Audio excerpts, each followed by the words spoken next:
Well, it's 9:10 people. Morena, good morning to you all. We've got a full house in here, which is awesome to see, both elected members and staff, and we've even got our community board chairs, so good morning to you all, Morena. And Dale Marie, could I ask you to open for us? Oh, Bill, sorry, I didn't see you there. Bill, kia ora. Could I invite you to open for us this morning? Kia ora koutou. Whakatakatau ki te uru, whakatakatau ki te tonga. Kia mā kina ki uta, kia mā taratara ki tai. He ake ana te atakura, he tio, he aku, he haua, tihei Māori ora. Kia ora. Thank you, Bill. Now, look, we've got a really big agenda today in terms of our LTP workshop. It feels like, we were just saying, it feels like a little bit of deja vu going on here, having not even quite put the enhanced annual plan to bed, but there you have it. So are the joys of local government at the moment. So you've all received a pretty detailed background paper, and unfortunately we had hoped that today's discussion could have spread across 2 days, but availability of elected members was getting a little bit challenged for the second day, so we had to make a decision to cram it all into 1 day. So please bear with us as we canvass and traverse some pretty pithy and grunty topics that are really relevant to this next significant body of work for us. So without further ado, I'm assuming everybody has read it as I'd invited you to come with your A game. So I will therefore hand over to Wayne, unless you want to set the scene for anything, or does anybody want to say some opening words before we pass straight into the growth topic that is Wayne's? No? Yeah, Gary? So perhaps just setting the scene a bit, there's a number of things going on here, and it does feel a bit like deja vu, but there's been some shifting landscape. So one is the significant government reform agenda. Two is we understand a little bit better what the economy is going to do, which is probably unlikely to pick up with growth and lowering the cost of money for at least 18 months. So we need to sort of factor that in. In terms of debt to revenue ratios and how much money we've now got tied up in Three Waters and growth, Mike, you've been mentioning this a number of times, particularly through audit and risk, but we need a far more strategic approach to managing growth. So with that in mind, we're still working in a pretty constrained environment for the next 2 years, but we all agree that having a more strategic approach to managing growth and how quickly we free up growth sales and commit ourselves to further capital expenditure is one of the critical issues we really need to manage more aggressively. So with that in mind, we've got a good session on strategic growth management for the first section today. Great, thanks for that, Gary. So Wayne, can I hand over to you, please? Good morning. Tēnā koutou katoa. Greetings to you all this morning. This is a workshop presentation on managing growth in Waipa District as part of the development of the long-term plan for the period 25 to 34. As the Mayor has highlighted, a background document on managing growth in Waipa has been pre-circulated to you. I'd firstly like to extend my sincere thanks to all those staff across several teams that have contributed to the preparation of that document and the presentation today. Additionally, several of the subject matter experts are in the room today to provide, if required, further detailed assistance to your questions as we go through the presentation this morning. I'll be assisted with Tony Coots and Wendy Robinson in the presentation as we traverse through the growth issues facing Waipa District that impact on the LTP.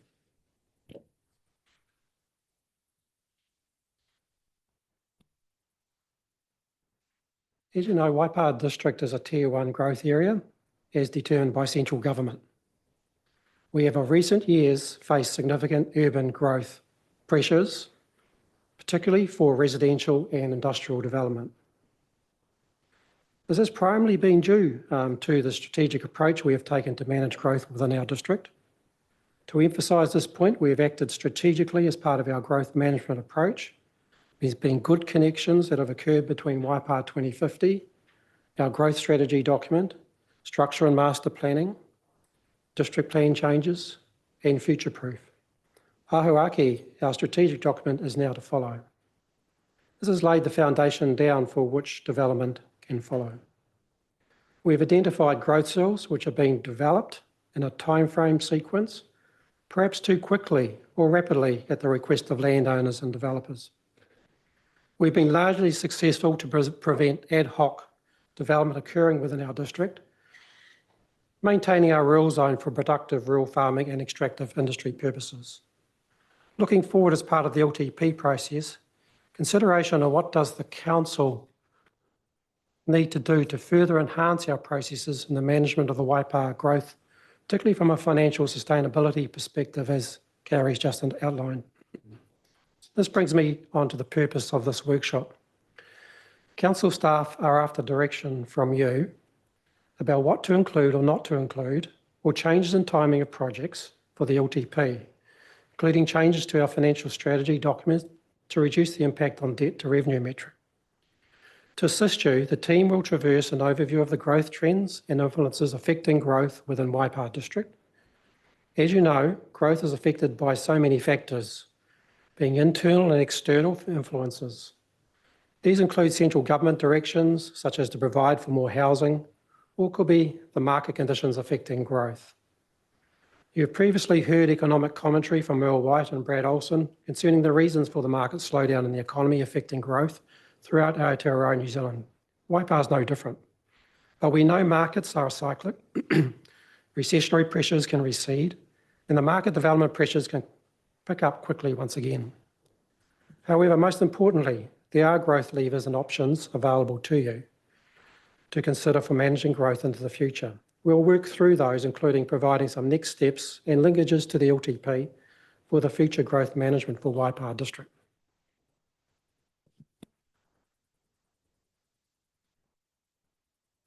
To provide some scene-setting context on how growth is tracking within Waipa District, let's firstly have a look at the legislative framework affecting growth. These are the external influences. Then move into a snapshot of growth and trends of development within Waipa District, and then consider the number of growth cells identified for development, both within Te Awamutu and Cambridge townships. We also comment on the housing and business development capacity and the economic implications of growth within this section.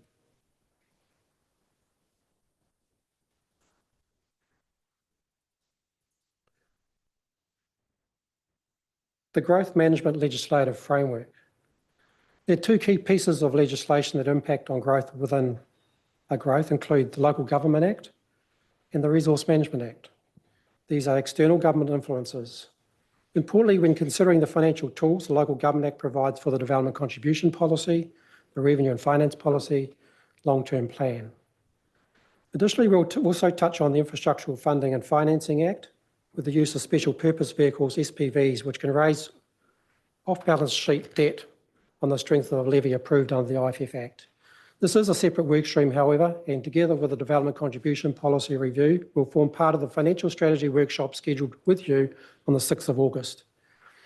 In terms of the government's RMA reform agenda, the discussion document sets out the 3 phases of reform. I don't intend to traverse all of that, but would highlight 2 key points affecting growth. Firstly, in terms of the mandatory medium density residential standards directions, we are not likely to see any legislative provision as drafted which provides for the Tier 1 growth councils like Waipa the ability to opt out until later in the 2024 calendar year. This, of course, will be too late for Waipa, as the government direction for our extension to issue our decisions on the plan change for early next year was only partially approved, giving us a minor time extension to only 31 August of this year. Secondly, and most importantly, the phase 3 of the reform is a full review of the RMA. This is scheduled for drafting in 2025 and will influence the timing of our district plan review. We'll talk more about that shortly. I'll now get Wendy and Tony to cover off some of the scene setting sides. Alrighty team, hold on to your hats. We've got a few graphs and statistics to throw at you, but it's important scene setting to where we're at. It's how we measure growth and it's how we know what we should be doing because we can plan for in advance. So the population data David Topman has kindly provided the input onto is what we use for planning what the community needs and what the demands will be. On the ground, obviously, since COVID times, things have been a bit of a turbulent rock and roll ride, and We're seeing impacts from obviously the COVID unknowns, the escalating costs, high interest rates, inflation, the banks and the cost of lending, all impacting what we actually see happening with growth. The growth cells that we have earmarked for urban development, that's been set by Waipa 2015, the future-proof strategy. They're all subject to plan changes and structure planning. Subdivision and building consents then follow. So the locations and capacity details, Tony will follow a bit more, and obviously Appendix 1 of the memo has more detail. Resource consents were down, less subdivisions, creating less new sections to develop. LIM's been stable overall, which is an indication that there's still demand for property in Waipa. Building consents follow the resource consent trends generally, as less land available means less for development, means fewer new builds. Trends also obviously impacted by central government decisions such as consenting exemptions and the allowance of importation of overseas materials.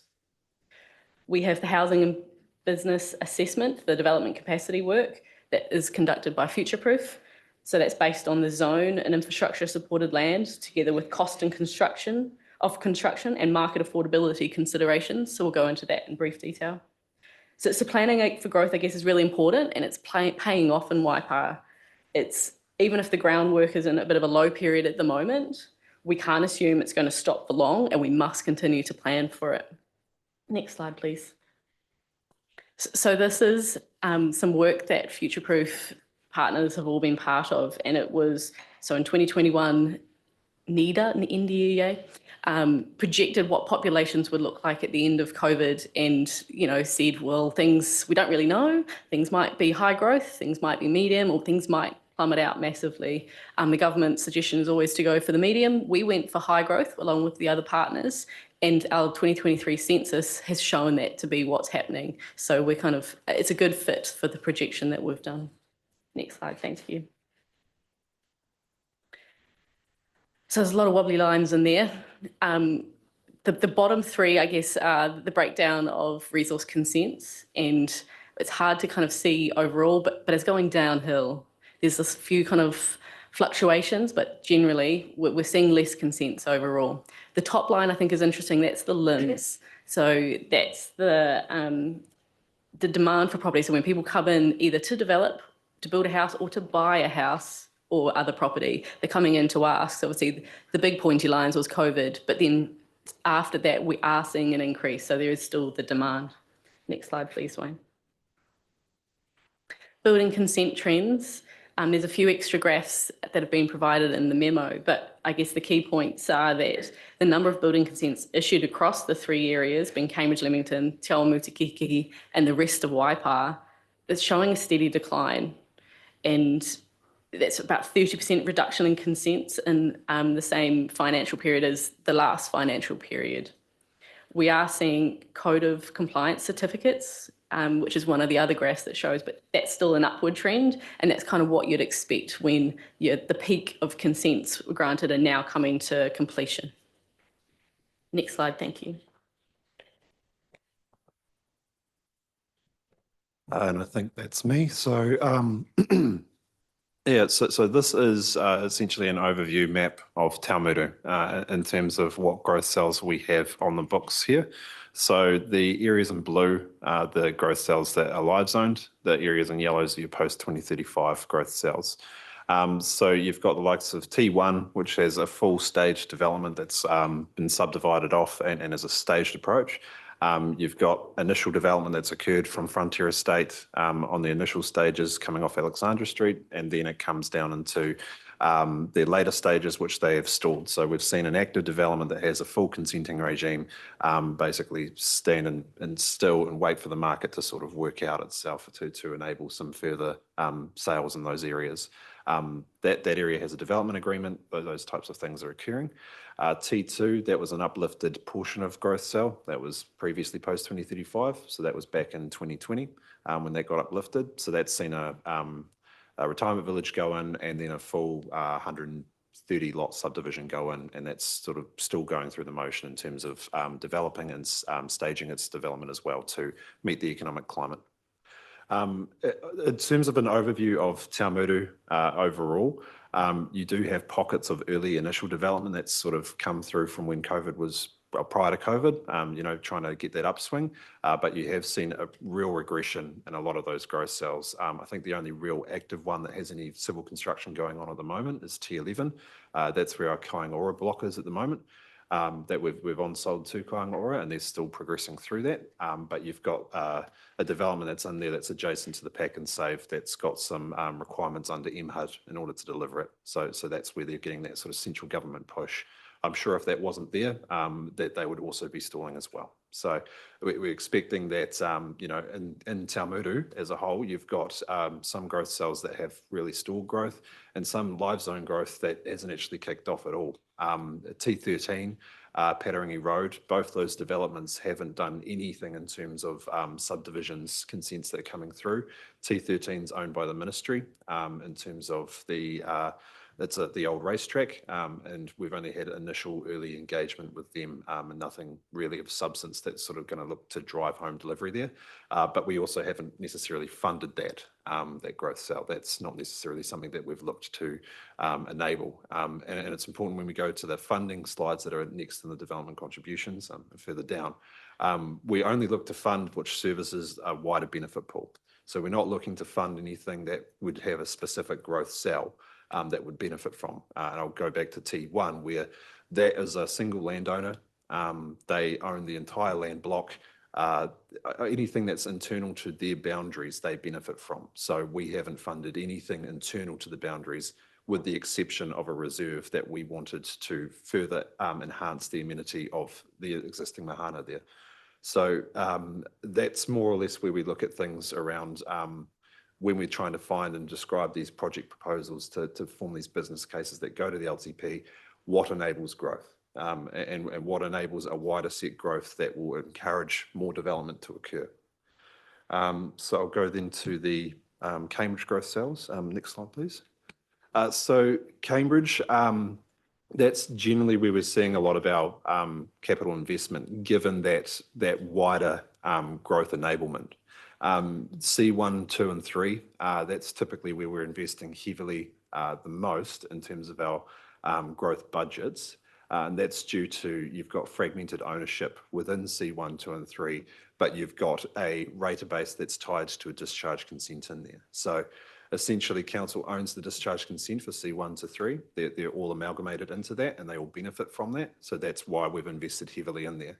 It's likely that those growth cells wouldn't have been able to be activated unless we obtained that consent, or if you were to do so, it would be very individualized sites, and there would be a lot less yield on those sites that you would actually gain from there. And we'll break down in terms of later slides in terms of those capital investments and what they look like, but there's a pretty stark comparison to the likes of Cambridge North, where you developed a lot earlier and a lot, in terms of like 2008 to 2014, when you look to invest in capital investment in there, to where we're at today in today's market in terms of how much has been invested in C1, 2 and 3 and how much still needs to be invested in order to enable that growth cell to develop.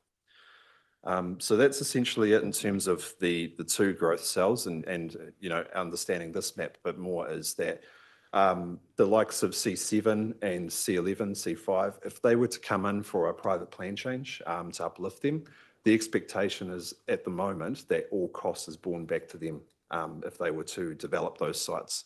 We have a plan change in for C5. That's the direction we've steered them for the initial feedback through the process. And back on the T4 slide, that has also come in for a private plan change, and that's the same expectation. So if you're looking to leapfrog the current growth that council has on the books, you're going to have to be the one to pay for that because you're solely benefiting from that infrastructure that needs to be put in. So that's the initial scene set of where we're at in terms of how many live growth cells we've got on the books, and then the later slides in the DCs will cover off the actual capital investment. Okay, so back to the housing and business development capacity assessment. So this is something that the Future Proof partners have all worked together on and been done by some economists. So the yellow boxes are what we don't want. So that shows that we don't have capacity in the short term for housing and in the long term for business. But there's, I guess, reasons for that, because otherwise we're looking pretty good. We're where we should be aiming for in terms of housing numbers, but also industrial land, and then also the commercial and retail. So short term for housing, the problem is that we just don't have enough at the moment, but housing shortfall, obviously also prices. So it's looking to be okay in the future because we're widening the housing options and also looking to improve overall affordability. So the economists don't see that as being that big a problem going forward. In terms of the business, the commercial and retail land, that's an interesting complication between at retail and commercial, you can go up high. So it's looking at the land area. So actually, if the other metric of floor area is completely fine. So it's a bit of an anomaly. But I guess it's important to kind of reflect back to the population coming in from migration is still coming, even though the kind of number of houses we're building isn't. Claire, yeah. Yeah, thanks. My question is, there seems to be a mismatch between the slide previously, which showed all of these growth cells and a lot of them having, very little activity in that. In fact, there's a lot of them open, and yet there's a shortfall in the short term. It doesn't quite make sense to me. Like, how does that happen? So in fact, we could be criticised or pinged by central government for not providing sufficient capacity for housing. Yeah. So if you could I might call up my learned friend David Topman to see whether he has a better answer on this one. Morning, Marino. It's a great question, Councillor. And I'm not an expert, but reading the report, basically it's a question of affordability. So this housing and business development capacity assessment had an added metric, which was we need to understand the housing affordability situation. So what it's saying is it differentiates Cambridge and Tiamutu as slightly different markets in terms of what's affordable and not affordable. And even though Tiamutu's got theoretical capacity, the market's not willing to buy at the prices that developers are asking. So hence the shortfall. So on paper, we have surplus, but the market says, no, we don't. So does that mean that there's a strong case for council incentivising housing at that lower price point? Is that where that's leading, or? What the housing and business capacity assessment recognises, we've got plan changes in progress to improve, as Wendy said, the kind of range of housing. We currently, it's quite limited what we provide. Well, what market provides. Yep.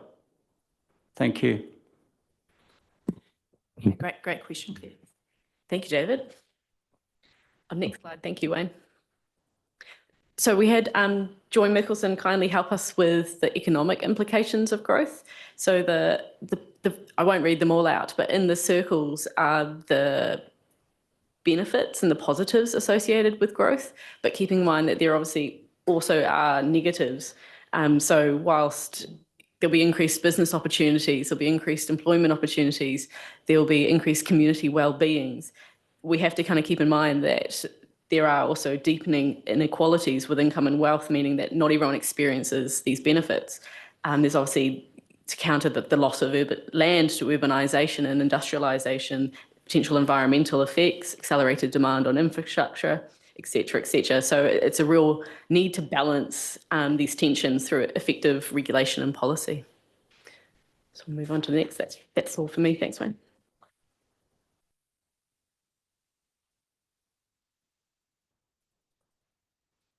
Just moving on to the growth levers for discussion and guidance from elected members. So as I highlighted earlier, council staff are after feedback and guidance from elected members on the various levers that council can utilise to influence growth within Waipa.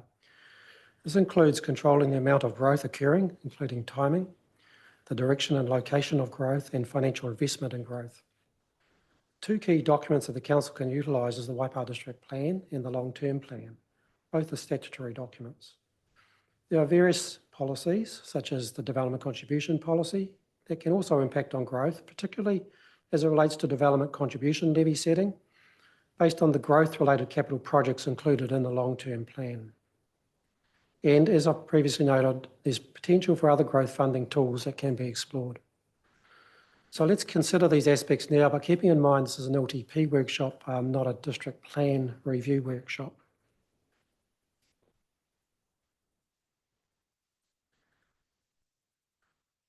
So the council's growth levers. So in terms of managing growth within Waipara District, the council must maintain a strategic approach that provides a level of certainty to landowners and developers on when and where to invest, and that it is financially sustainable approach for the council, bearing in mind the debt to revenue metric. The council provides for the key infrastructure to support the growth, particularly where there are fragmented parcels within a growth cell that involves several landowners. And Tony sort of touched on that when he was going through some of the growth cells around Cambridge in particular. We'll now take you through the key aspects of managing growth, including commencing a full review of the Waipara District Plan earlier than 2027, commencing a review of the Waipara 2050 growth strategy, reviewing potential growth funding tools, discussing the level of growth investment in the long-term plan. Firstly, Wendy will take you through the Waipara District Plan Change Program. Thanks, Wayne. So obviously we have a couple of mechanisms within the district plan. We have the private plan change applications to change what we've done.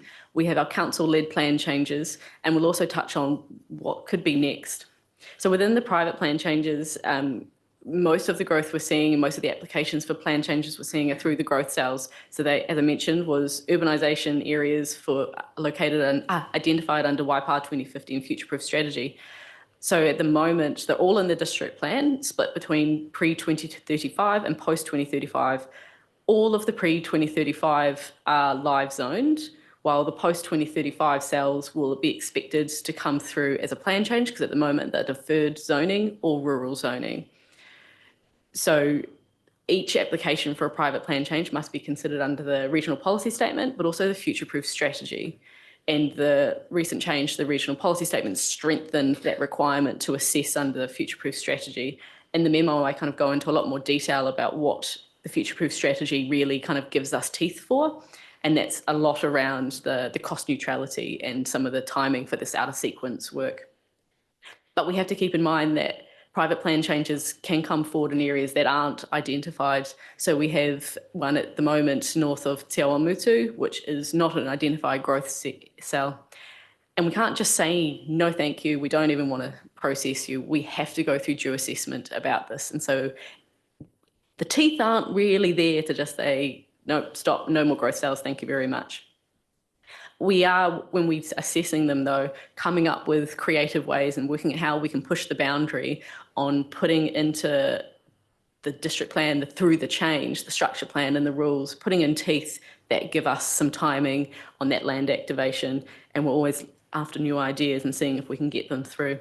So in terms of the council plan change program, in terms of growth at the moment, obviously we've got Papakainga plan change 23, but it's mostly rural zoned and has therefore less impact on the costs. And that's based on, obviously, Whenua Māori is more rural based. Do you want to ask a question now or do you want, no? Oh, sorry. Monty and then Claire. Yep.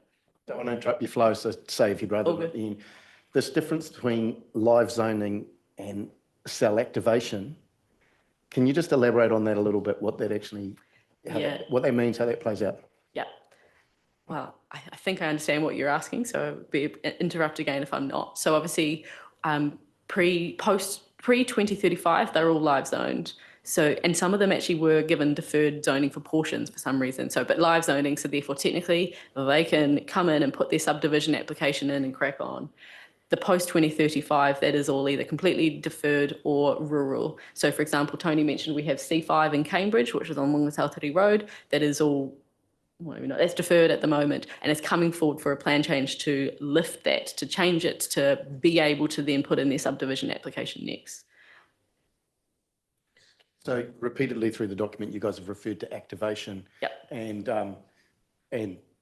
page 17, there's an inference that growth cell rezoning equals growth cell activation. So that's what I'm asking about. Oh, got you. We've got all these live zoned growth cells, Yep. but some of them aren't activated. Yep. And I mean, this is about structure planning and et cetera. Yep. So just Got expand. you. So those cells are ready to go, but nothing's happened. So the plan enabled, I guess we say, but nothing's happening. They haven't come forward to say, we have our subdivision, we're ready to pay for everything, we're ready to go. And they haven't also come forward to ask council to help them out. So there's nothing. So the land activation, I guess, is when they come forward with more than just a structure plan and idea that's been enabled, it's the ready to go and the costs associated and whether they therefore try and ask to share those costs.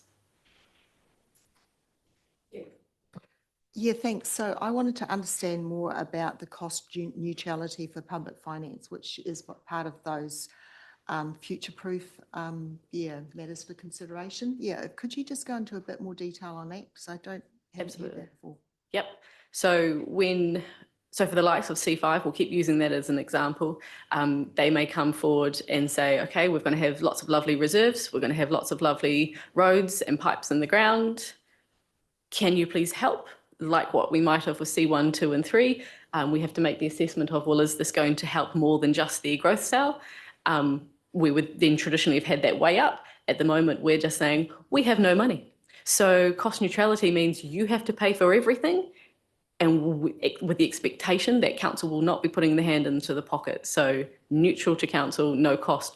We are still having the finer detailed debate of, can we maintain footpaths if they put them in? Is that still, where does cost neutral lie? What does that really mean? So that's still a bit of a to finesse discussion. Liz, look, and just following on that, with private plan changes, I also feel that we don't have a lot of say as to density. And that for me is a risk. Yeah, and so that's something that through future-proof strategy, we're really negotiating to make sure that they aren't going to skimp on that density. We need that density to achieve our goals for our population projection. So we are putting the point very, very firmly, but our district plan doesn't have all of the teeth we want. And that's part of our future discussion of some of the levers that we should be asking for to ensure that it isn't just us negotiating and holding up the regional policy statement of future-proof strategy, but it's a bit more grunt to it. So that's one of our options, exactly. Bill? Yeah, if I can go back to the previous slide as well, but I'm pleased to see that the Papakoinga plan change is up there and picked up what you were saying about it being mainly rural based. But I did wonder about if we go back to the previous slide, and it talks about public-private partnerships there. And I wondered what we were doing in terms of mana whenua and our joint management committees in terms of, are we actually talking to our iwi partners about, whether there's some possibility for them to move into this urban area with the funding that they have available. And I think that's 100% fair. That's so the plan change, that progress is at, we just finished our iwi consultation, and then next going to move through to the public notification process. But the discussions have been around, well, this is all rural land, what are our urban options? So it's very much a live discussion. It is a harder one to facilitate without interest. So I certainly know of some projects that are kind of saying, how will this benefit us? And so the rules can be adapted to an extent, but they aren't a complete unlock in that space, because we've got Plan Change 26, the residential zone intensification. So if it's urban area, then actually Papakoinga fit within those provisions as well. So it's a bit of a mixture there. A supplementary one then would be the question about, when council is looking to sell land at the present point in time, are we even involved in that in the first instance? Under the previous mayor, there was certainly that undertaking. I don't know whether that's excess land we're talking about here, because we are trying to reduce the budget. So I am curious to know whether, that's still going on or not. That is not a me question. If anyone else would like to jump in to know if that's the thing.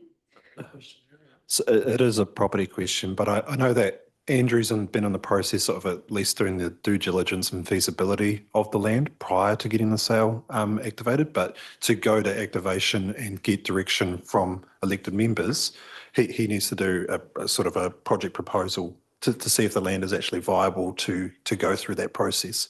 So for his reports to council, he's not just going, this is the land that we need to on sell, but he needs to first go to council to then go on to on sell the land, is my understanding. So that's when the next steps come into play around engagement with potential owners and potentially iwi as well. Clear, but let's make sure that we can get back onto track here, otherwise we'll be here all day. Yeah, I'd like to go to the slide it was on because it mentioned inclusionary zoning. Yeah, because I'm feeling pretty frustrated about inclusionary zoning. You know, we've been asking, well, I've been asking for some work to be done on this, and it's been pushed back and pushed back. And now I read in the material you've given us that it's a very narrow definition of inclusionary zoning that is being investigated, where the developer would need to provide lands or funds in order to activate affordable housing. Now, that is not the only approach that can be taken. Yeah, in fact, I feel that the most contentious approach is the one that looks like is being advanced here. Through the Waikato Housing Initiative, we had presentations from Auckland developers where it was a single developer, it was a large scale, I suppose, subdivision, and there was an agreed ratio of affordable housing sections as part of that. And so let's say it's 10%, I'm not saying that's what would be set in concrete, and that 10% would be delivered at an agreed low price point. And the developer said it actually really helped their overall project cash flow because those were the houses that sold earliest, and it meant that they weren't stressed when putting those higher priced houses on the market that take longer to move. We also have some really great relationships with philanthropic or community housing people here in Waipa that have said they'd be open to working on a larger scale with us. I'm thinking of Habitat for Humanity and also the Bridge Trust. There may well be others as well. They've got connections that can get that lower priced house built. And I'd really like to see that given some priority in this way, because I mean, you've mentioned that the shortfall in the short term is actually affordable housing. Yeah, it's not housing generally. So I feel that that is an area that we should be focusing on. Thanks, Claire. Wayne, you look like you want to answer that, or Wendy, either or? Okay, no, that's good point, and that's why we're here. We want to listen to what the council wants us to do in the long-term plan. So, and we'll touch on this in later slides about what plan changes we want to focus in on, or do we want to do a full review? So, no, I hear what you're saying in relation to this plan change, but we'll talk about that a little bit more if we could. So, thank you. So and if you go back, sorry, Wayne, we actually hadn't finished that slide. And it was just to touch really briefly on, obviously, I've called it inclusionary zoning / housing affordability for that exact purpose, is that Peter, team lead, and I, we don't feel comfortable with what was presented to you initially in terms of the really strict, narrow provisions of Queenstown Lakes District Council. Their plan change was, their provisions were basically replicated for you. And we feel like there are a lot of potential issues, and we need to expand and review the full toolkit available. And obviously we really need to focus on it because obviously we've got Infometrics reports saying what an issue it is. Plan change 26 obviously is mentioned there. August is going to be our D-Day on that one, but it's obviously with mandatory plan change, housing density achieved, but also some real serious built form changes. So we'll touch on that more later. So going forward, we obviously will be led by Ahuaki, our housing implementation plan, and Waipa 2050 update. They all achieve their goals in a number of ways through the district plan changes. How many district plan changes can we do at once though? So we have to keep that in mind. We've obviously had the legislation repeal from last year, which brought us back to needing to do a full district plan review. Legislatively speaking, that will commence in August 2027. Or should we be starting earlier? Spoiler alert, we might ask you a bit further. Yeah, Quickly. yeah, thanks. I wondered whether or not that new announcement with the government on granny flats being permitted, is that going to change the landscape for us as well? You know, I know we allow some, you know, I don't know, what's the secondary housing, but yeah, is that also going to open the door to people putting something on their property? So that's something, I think every announcement from the government is going to change the playing field. And that's kind of a big part of our discussion today is we don't really know that particular piece of legislation. Well, it's not even legislation yet, it's feedback that they want to build into it. So we're still looking into the details to confirm exactly what impact. But I think no building consent is a bit of a key one, but we're still looking into that one. But in saying that too, you know, our district plan does provide for secondary housing and granny flats. So it'll be interesting to read the details. I think it's a discussion document now. It'd need to be legislation there. Things like no building consents required, and I'm not sure about the levies and that sort of thing. At the moment, we'd take a 0.5 HEU for a smaller minor dwelling. So yeah, we'll just need to look at the detail around that. But our plan certainly does provide for smaller secondary houses as of right. So just moving on. So the growth management options for change. So in our next steps approach to strategically managing growth in this presentation, so some slides further on, we'll come back to these key aspects of this slide.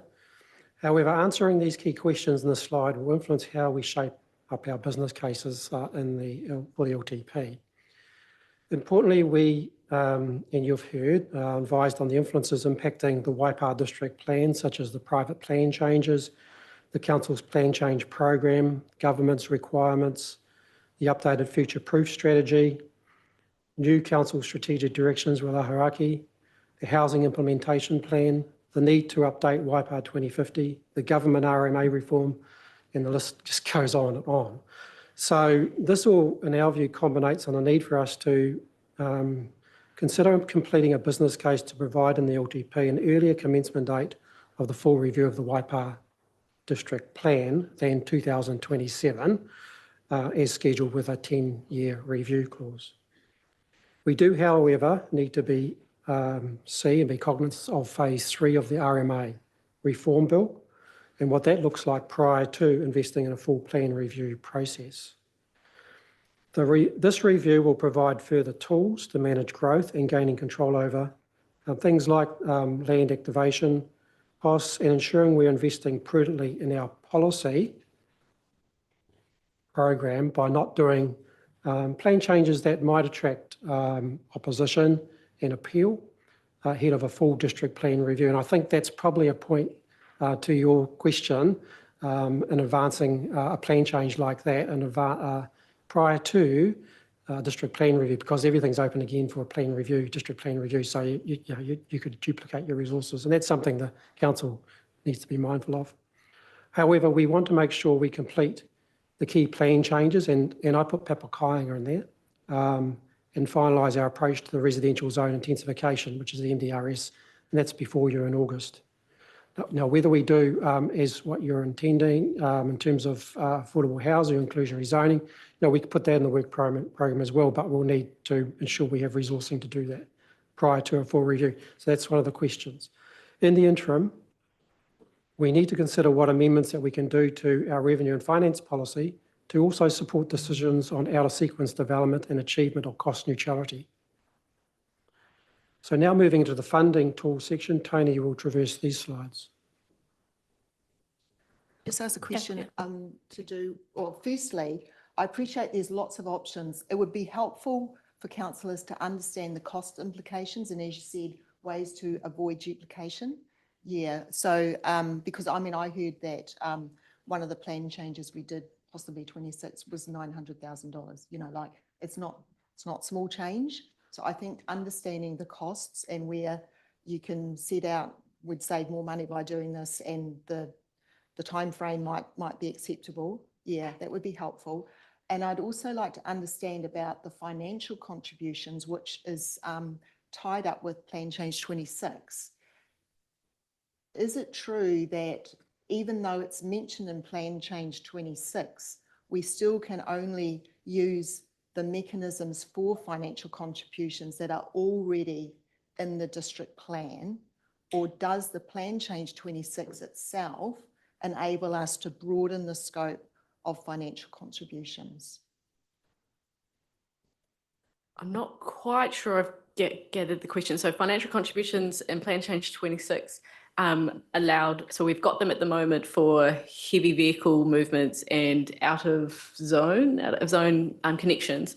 So the plan change 26 introduces them for Te Ture Whaimana purposes and for residential amenity purposes. So these are effects on the development that aren't growth associated. So these are not development contribution connections. These are separate effects and could be cost. So there's new elements, but the mechanism of how it's done doesn't really change. So I'm not quite sure. Is anyone touching question? The comment there is that we can still recover financial contributions via the DC payment regime. So financial contributions in the district plan sort of environmental effects based, but in terms of connecting to our infrastructure, we've still got our DC payments under the Local Government Act. I'm thinking about intensification where we might actually not get DCs very much in those redeveloped areas. And just a conversation that I'd had with Wendy is she wasn't convinced that the financial contributions would actually amount to much. I'm just concerned that if we did wanted to beef that up, it's probably going to be needed to be done in a district plan change. But So financial contributions are one thing, environmental effects based stuff, and the RMA district plan, quite a lengthy process to pop those in there. But the revenue that we garner for our infrastructure is DC related, and that won't be altered by virtue of PC 26. We still have the ability to collect DCs for infill. Yeah, you'd still be able to charge a DC to a consent that comes in by 3x3. So you would have, say it's a 800 square metre section and it came in for 3 lots, you'd have one credit for the existing house, but the 2 additional dwellings would receive a charge based on their gross floor area. Yeah. okay,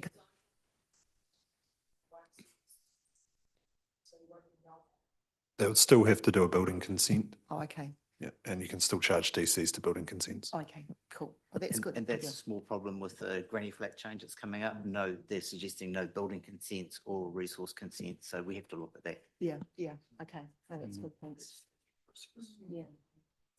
So flowing into DCs, development contributions, I'll just run through what they are really, is that they're an LGA function that are utilised to ensure growth eventually pays for growth. I know that it always gets touted that growth pays for growth, but I thought I'd better add in eventually because it is a very long time into which that you get growth paying for growth. And that's why under the council direction currently is that the financial considerations are also included in those DC payments. So you incur interest in that component. Even with the legislation, it's really prescriptive in terms of trying to add those in. You have to go through your full consultative process when you increase your interest rate above the PPI, which is Producer Price Index. So we're limited in terms of how much we can increase without going through that consultative process. And then with that consultative process enables developers to potentially lodge an application in receipt of a DC that may be higher.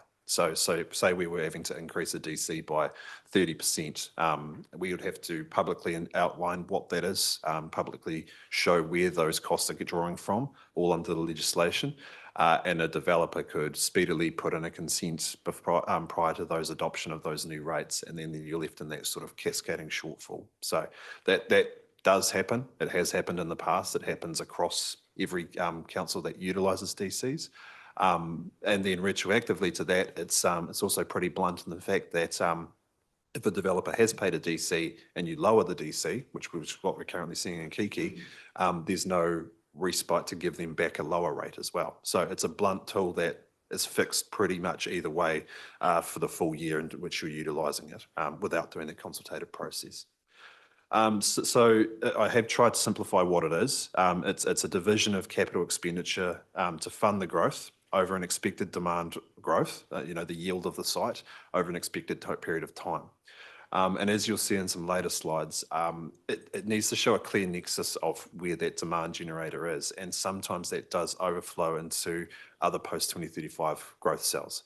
And therefore, the rate of the project itself needs to be increased to ensure that the total duration of that project's capacity life is going into those growth cells that are post 2035. So some growth cell projects, individual projects that do benefit a wider growth pool, will have a 20-year sort of life cycle as opposed to 10-year ones. So that's important to know. In terms of how much we've currently got in terms of expected active charges, now this is active charges being an activated subdivision, a site that we've been able to charge because it's come in via building consent, resource consent, land use consent, or a connection charge. That's where the 53 million sits. So it sits out in terms of understanding what's come in to council from one of those consent mechanisms, and then is on charge them and is awaiting payment for when they allow the trigger for their consent to be released. So we can't force them to pay that ahead of time unless there's a development agreement. That's where more or less where we're sitting, is that's your expected revenue over the expected consents that are currently on the books, or active consents. And so that's what we utilise to determine, that forecast in the sort of 3 to 5 year range. That's typically what we look to utilise to understand our revenue, and then we also look at things like dips in the market, or actual talking with the developers to see what their market resources are at the moment and what they're looking to sell in the market, how long they're looking to hold, etc. And that's more or less how we look at determining what those forecasts may be. And then in terms of options for change, it really comes down to how you want to implement the infrastructure delivery, because if you're not enabling the infrastructure, you can't enable the growth that's going to feed into paying that division. So that's more or less an overview of what DCs are in terms of what they are and where we're currently sitting. Any questions? Monty. Two that relate to your last point. The first one is page 14 of your memo. You've outlined planned costs, capital costs. Could you just give us a sense of what that 240 odd million is going to get, just so we know? Sure. And then your second point, and your options for change, next page where you, I think it's 6.3.4, you sort of talk about the consequences of deferment. Didn't quite understand it. So first of all, tell us what we're getting for that 240 mil. Yeah. Secondly, consequences of deferment. Just take me through that paragraph. Sure. So the initial table 1, it is a slide on this one here. So it is the next slide actually. So I can go to that, but that's okay. So essentially the breakdown here is that the planned cost of the residential development across Cambridge, that's how much we need to get the structure plans implemented. So that's your roads, that's your basins, that's your water supply, that's your wastewater. That's taking into account in that planned cost all of the other projects that have an other project share of growth as well. So it's taking into account your wastewater treatment plant, that 33% that's in there for growth. So it encompasses the total amount for both residential and industrial implementation, activation, what we need to buy for land, what we need to buy for 100% of the construction costs in order to enable the current live zoned growth cells. Yeah, live zoned rather than activated. That's everything, is it? Yes. For the whole 10 or 9 or whatever growth cells. That for the 9 growth cells in Cambridge, that's how much we need with the current inflationary rates we were at, and the current land costs we were at. That's how much we believe is necessary. Now, there are consequences, because with the LTIP approach we took, we did reduce that amount. We reduced it by 20% in the first 3 years and then 15% years on out. So, and we have staged it and timed it a little bit more. So we're going to have to be working really hard in the negotiation on development agreements and actual negotiations on land and DC offsets to make that work for the next 3 years until we get the necessary increases in funding to sort. So that paragraph around consequences of deferring growth and slowing growth and also stopping growth, right? So if you defer growth, then you defer the payment.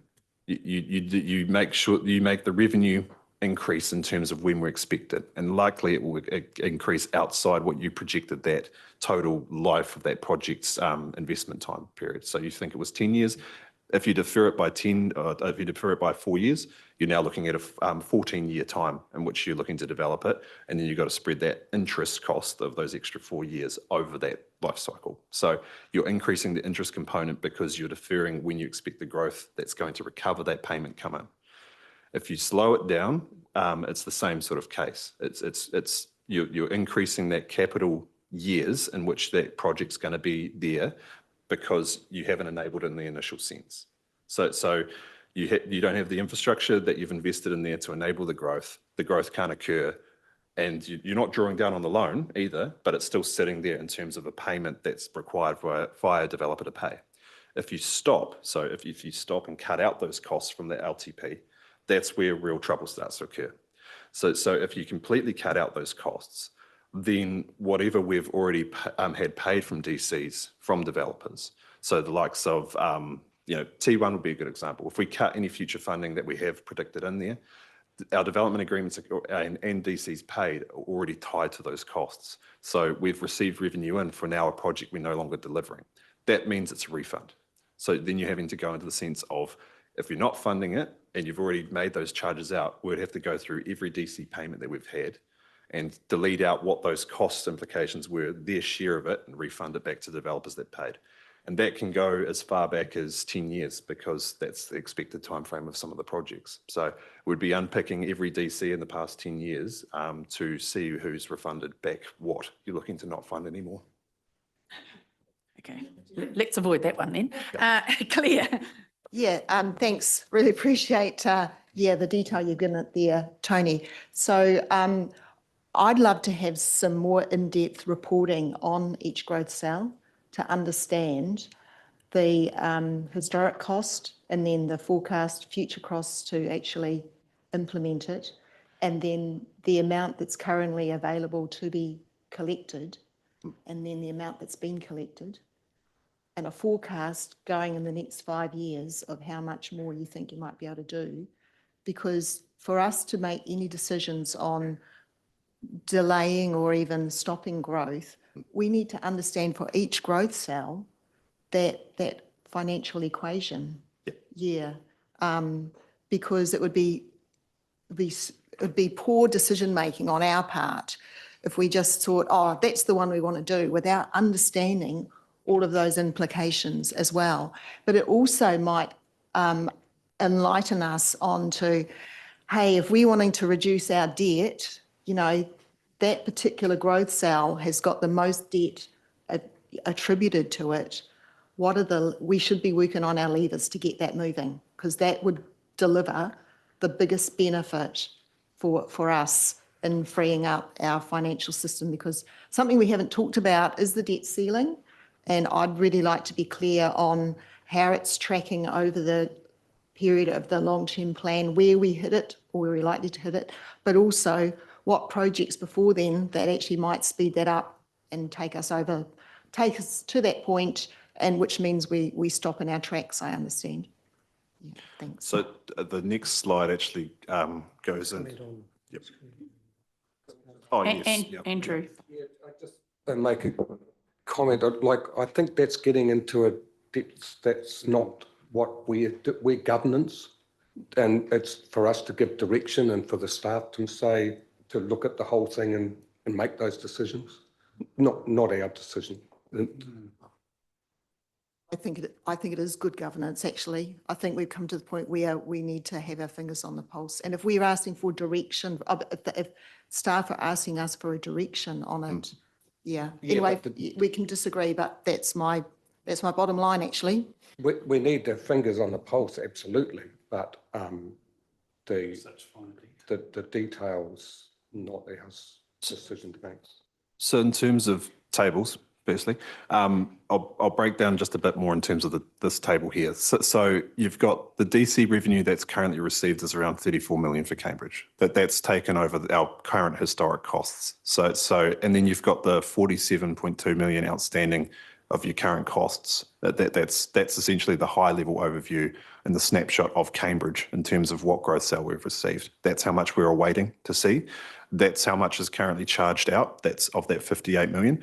That's the amount that's currently sitting on the books. So in terms of high level direction, that's more or less how much we have sitting in active consents.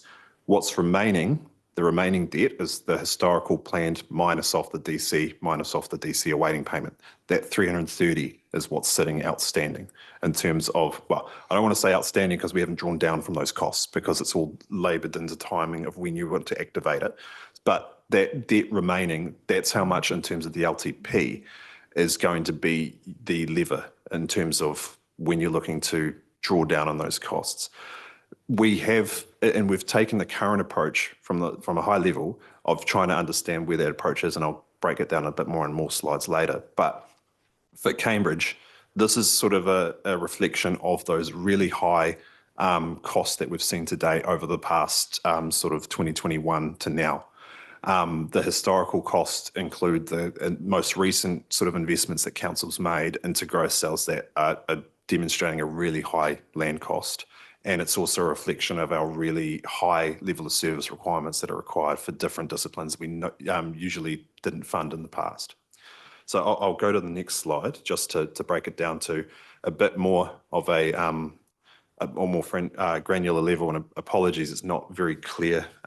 So Tony, just before we get into the detail of the growth cells, just remember that a lot of the infrastructure we've invested in services, say all the growth cells in Cambridge. So that Cambridge wastewater treatment plant, 30% of it, that is for Cambridge's growth in general. So just be a little bit cautious as you look at this, because some of these costs won't abate away entirely if you do away with the growth cell.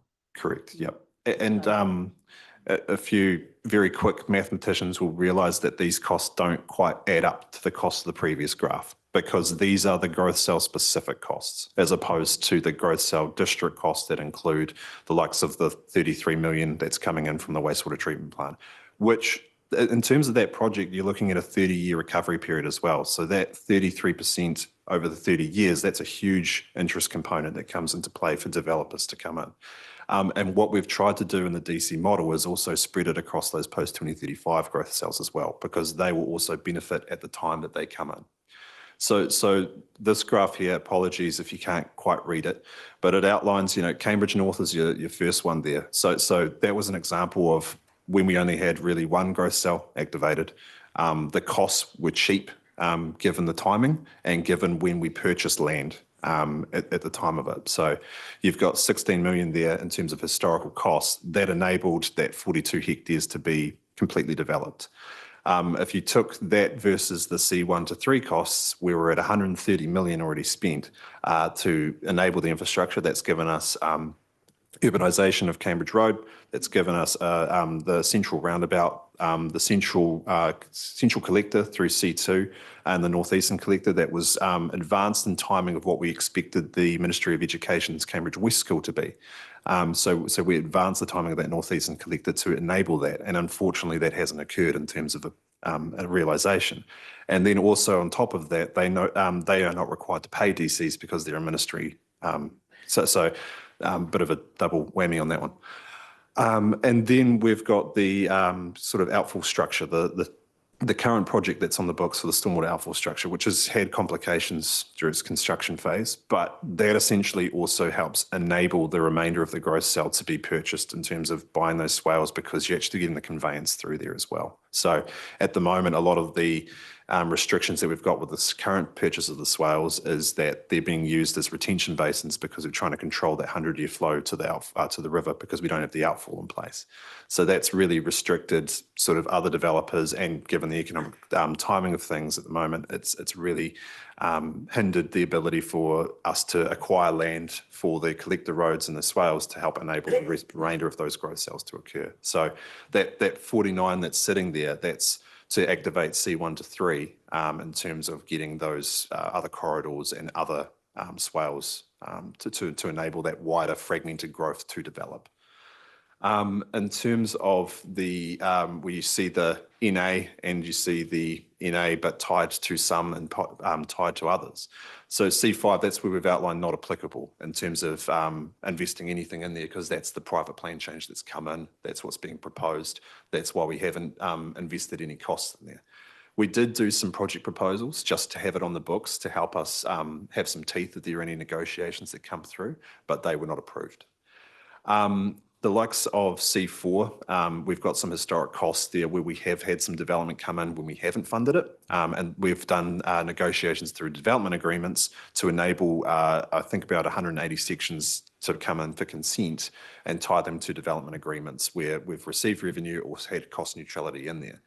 The 21 million sitting outstanding there is for the Kaipeki Silverwood roundabout that's required. That's a trigger of the C4 growth cell and implementation of that. You need 300 lots, and then that roundabout needs to be built. That's a district plan rule. So that's why we've got that there, and that's why we've timed it in the actual model to time it in the just in time when we need to build it versus when we expect that tractor to be uplifted. That also requires a Lamb Street realignment, so that does have a huge, implication on costs. Sorry.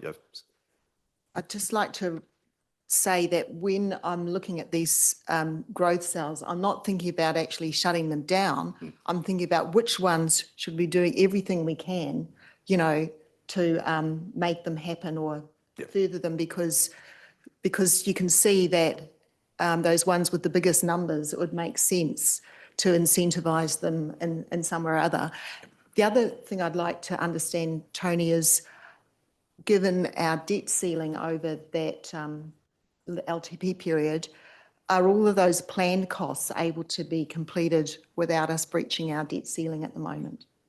So I know that we've done some reforecasts only as recent as last week. I'm still waiting to hear on the results in terms of that to give you a clearer picture on that. So Deborah is working on that in the background at the moment. So what we did on Friday was reforecast the expected HEU pool of each of those, taking into account the last 18 months, what we expected from Brad Olsen and Earl White in regards to that reforecast. So we've done that, and also some recent development agreement requests as well. In terms of variations to those requests, we've indicated what that may look like in terms of what that is, but I don't have the full picture to say that we're in the breach of that, because another part of that direction is what are you looking to defer? So if you're looking to defer things, that will obviously push out the projects to later years, and then your debt to revenue ceiling looks a bit different. So, but the initial historical debt that we've got there, that's what we'll understand with those HEU pools, then pull through what the projects look like in deferring. Yeah, I think it'd be helpful for us to have a clear picture on any of those costs that are likely to breach or that might have to be stopped because we've reached our debt ceiling. And just to further point out those sort of costs where I say that projects sometimes need to go over 20 years because of things. So C7 it directly relates to some urbanisation around Abergailty Way, some collector road infrastructure that's going to be pulled through there, and also potentially the stormwater conveyance methodology for a consent as well. So those costs are tied to longer periods of interest incurment, given that C7 would actually benefit from those projects. So if C7 were to come up today and be developed, then we would already have costs attributed back to those growth cells already. And then I'll just touch on the C10 and the industrial portions as well. So those costs, we've reforecasted those in light of Plan Change 17, where Area 6 was added, and Area 7 to the north of that is also a post-2035. So we've expanded some of those projects only to cater for that Area 7 that is now post-2035, which I understand is a plan change, and currently that uplifts that or defers that. So we've already tied them to the costs associated with enabling that growth cell. So that's essentially Cambridge in terms of a more granular level of existing costs. And then we can go to Taumutu, where essentially you see that it's far less cost that council has invested in there. Some of that, or the main reasons behind that, is due to the less fragmented ownership of those growth cells, where you can tie the benefits of any particular infrastructure more or less to those landowners. Land costs as well has been a real big, in terms of the costing overall, has been a major factor in Cambridge compared to Taumutu. So what we're looking to invest in terms of that is far more into the residential side. The industrial does have a portion, but the industrial portion is more tied to an existing level of service issue that is required to be unpicked and fixed. So that's where that's Bond Road Industrial. Padarangi Road Industrial is owned by one lot owner, so that would be the direct demand generator for any infrastructure upgrades. But as you see here, we've received 12 million over the life cycle of the DC policy, and then awaiting 8 million in charges. So there's still quite a lot of outstanding cost in Cambridge and Taumutu, and it's a fair reflection of what we've charged out versus what the uptake's been. And that remaining debt is those costs plus minus off, and what we've got there that we still need to draw down on with those planned costs in order to enable those other growth cells. Lou and then Andrew. Just interesting, Tony, that in your discussion, you talked about the actual purchase of land and the disparity between Cambridge and Taumutu. Yep. Is there any reason for that or background for that? Because you have to buy land at the rate in which it's a Public Works Act process, so you have to go through a valuation process and you have to tie it back to what the land's purpose is around residential costs. And if you look at the costs for those affordability reports that have come out from Brad Olson, where the average house price in Taumutu is around 300K less than what it is in Taumutu, in Cambridge, sorry. So those cost implications there, and it's also the amount of land you're having to buy as well to enable such large infrastructure pieces. So it's a factor of square meters, but also a factor of the dollars difference between Cambridge and Taumutu. Yeah. We're thinking about the topography in Cambridge, which is relatively flat. So you have to acquire quite wide swales for stormwater disposal, by way of example. So per allotment, we're also acquiring a lot more land. Yeah. Andrew. The Cambridge Industrial, is that being picked up pretty quickly? Like, is that selling well? So the restrictions you've got with C8 and C9 is one land owner can basically enable the majority of areas, about 60% of the growth cell. So that also is tied to, that's also kind of restricted due to the fact that we've got the revocation required for the roundabout cemetery. So that's a district plan trigger that roundabout needs to be in essentially now to help enable the remainder of that growth cell. So what we've seen in this space is area 1, where our initial basin was installed and our terminal pump station is installed, which will enable the waste to be generated and convey through to them. That's been going, that's been selling, that they have had some pretty successful sales, but the restrictions on landowners to the north have really restricted the ability to deliver that growth cell at the moment. And we've deferred that in terms of our expected reforecasting that we've recently done as well. Yeah. So we have purchased Basin 2 in there as well. That will also help alleviate the current issue on all-wheel drive with flooding. Monty. Tony, just this fragmented ownership issue, are there any levers that we can pull there to take away that problem, to put it back on the landowners so that they have to sort it out, not us? I can go down into that in a few other slides in terms of the options, but there are levers. It's just how fair are they in terms of what the costs of those levers may be.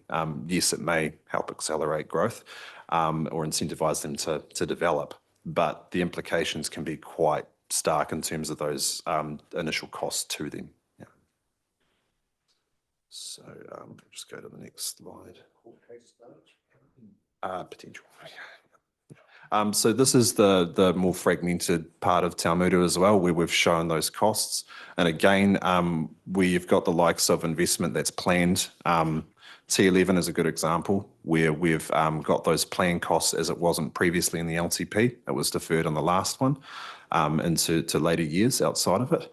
And reintroducing those based on the current development agreements we have and the land activation that we're seeing about 77 lots in there with the latest subdivision, with 40 of those expected to be delivered by, I think it's February, we'd expect to see those lots. But then also that those costs tie to T14, as you see where they are. You've got T11 there, and then as T14 is a natural extension through there, that's why we've got the costs around Collector Road and wastewater infrastructure as they benefit from the devices that we're installing to date. but in terms of when they come in, those drawdown periods and when we expect the cost to come in, that incurs an interest over and above the sort of the 20-year, because we're putting the emphasis that demand needs to show the clear nexus of where it comes from. And that also increases the interest component and the debt that council holds as a total. I'm not sure I need to go much further onto these ones here, but it does outline that the total plan cost and the that are coming in here, they more or less align with the previous slide, as there's not that Cambridge wastewater treatment plant that is having an impact on all those other growth cells. So if council needed to invest in a wastewater treatment plant in the future for upgrades for Taumudu, you'd expect a lot of the costs in the previous graph here, those plan costs in residential and industrial would be a lot more given those stringent requirements. So I'll go back through to here. So this is still me.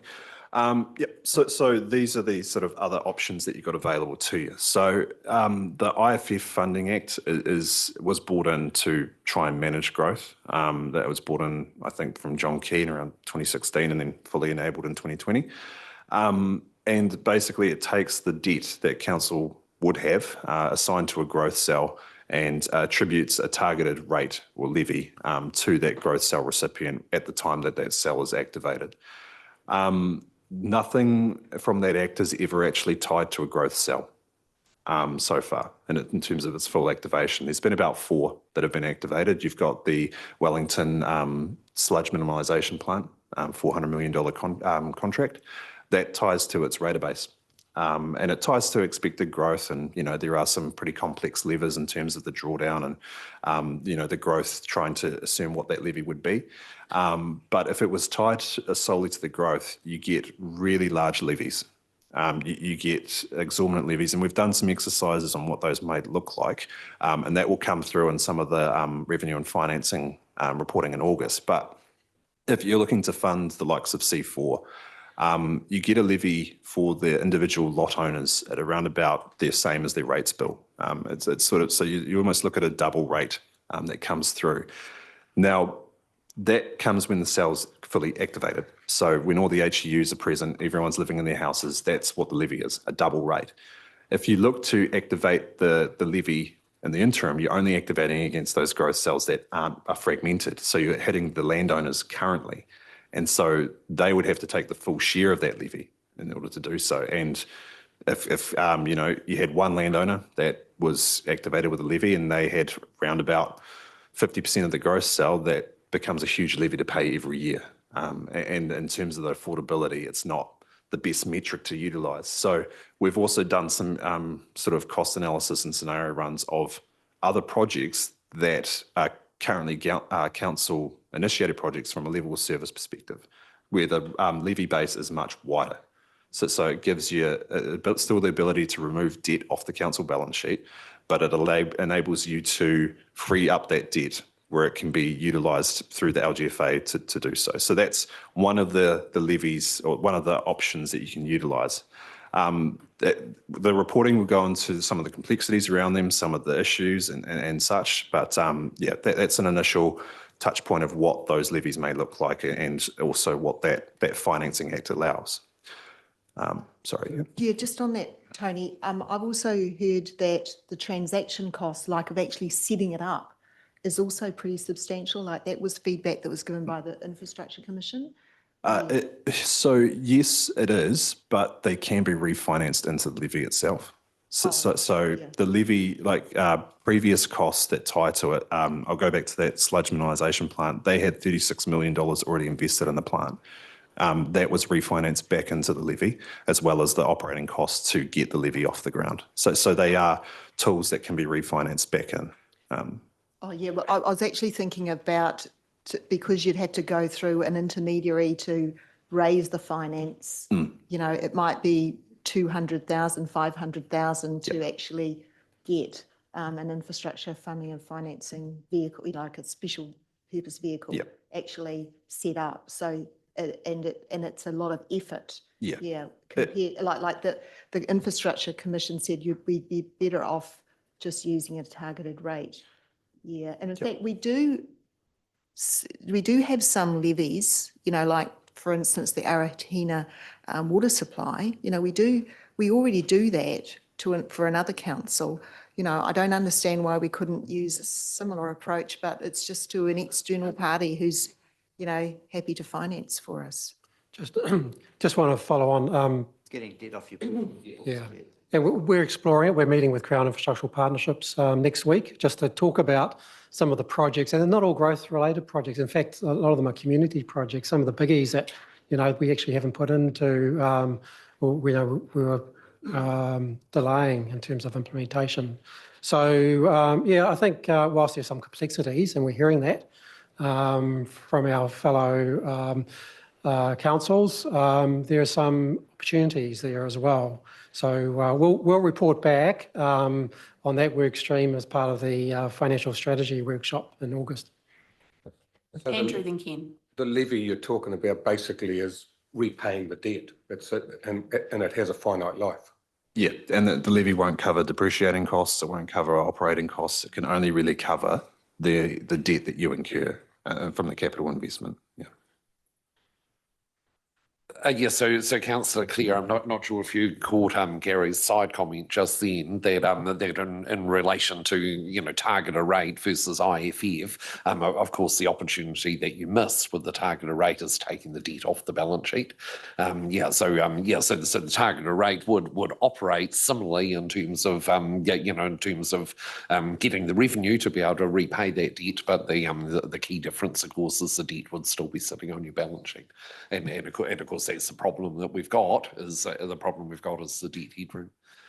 Can an IFF be applied retrospectively once a growth cell's full or whatever?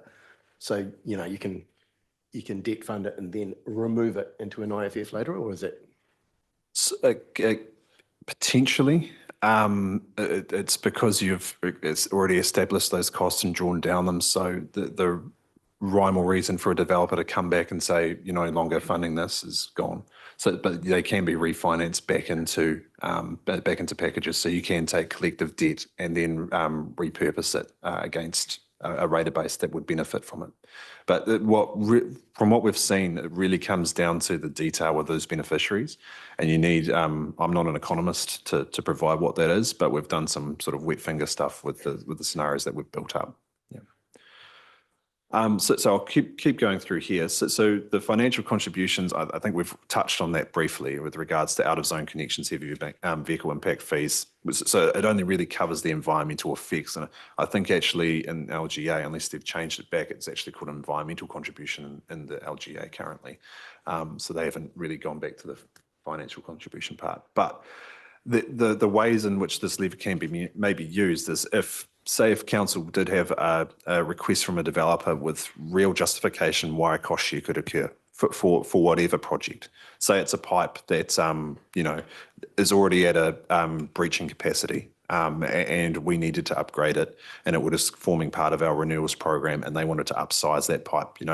There is the ability for that potential for that project to be removed, and then a targeted financial contribution tying that growth percentage back to those beneficiaries. So those are ways in which, we still need to fund that infrastructure regardless, and it would only be a portion, and would have to be really clear what percentage is tied to financial contributions, what percentage is not. But then you still get the challenges of financial contributions and how they've been used in the past, and how planners can try and unpick those costs and those cost benefits. They do end up in court a bit.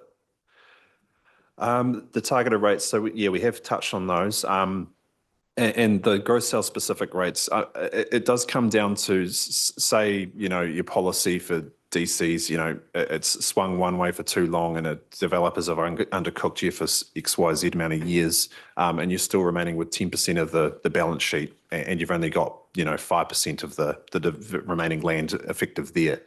That's when you can look to potentially implement targeted rates for that balance amount across those already beneficiaries. That's where I see sort of a targeted rate if you've gone through the policy to repurpose that across who benefit it, which could still be considered fair given developers have gotten away with that portion, but those true growth cells recipients are still paying for that growth. It's just that developers have managed to get away with whatever XYZ. Just like to speak to that targeted rate thing again. So I appreciate that if we already have the debt on our books, the targeted rate is paying the debt that's on our books. What I'd like explored is whether or not we could refinance that debt off our books in a way that the targeted rate could pay that off. I think that's what's called a revenue bond, and it's classed as off balance sheet. Yeah, because that's how 2/3 of US infrastructure is funded by councils. And I would imagine that their financial system, if they can handle it and accept that it's off balance sheet, you know, our system must be similar enough to allow us to also look at that. So through the chair, so I guess the IFF is kind of the New Zealand equivalent of a revenue bond. There is no legislative provision in New Zealand for revenue bonds, such as what you describe and what we see in the United States. But obviously there was a piece of legislation in 2020 in New Zealand, setting up the ability to do these IFFs. Using special purpose vehicles. It requires legislative provision, and this is the legislative provision that we've got to work with. Cool. And then just on the PPP, or the public-private partnerships. So these were, we went to the Infrastructure Financing and Funding Conference in March, and these were sort of touted as sort of national steer for sort of high-level debt projects that they were looking for city or regional-wide deals. So what they look to do is they combine external providers such as private sector, tying that with central government funding operations, and then also attributed any budding sort of territorial authorities. So it tries to combine those parties, and part of that as well could potentially be iwi around that funding mechanism to enable what's required. They do require a lot of leadership from one organisation, or potentially future-proof, sort of leading the charge on them. But those are alternative means that allow you to spread those significant costs. They are very large deals that typically have millions or hundreds of millions, sometimes billions of dollars up for grabs because of the significance of them. And they need to be toted in a way that provides for central government economic benefit to the region as well. So they are the really big ones, sort of inkling towards, the airport there and around the spatial treatment plant and being attributed to that. And I know that they're being high level looked at in terms of what can be regional deals, but I know that costs aren't being looked at currently. That is the initial sense of those ones there.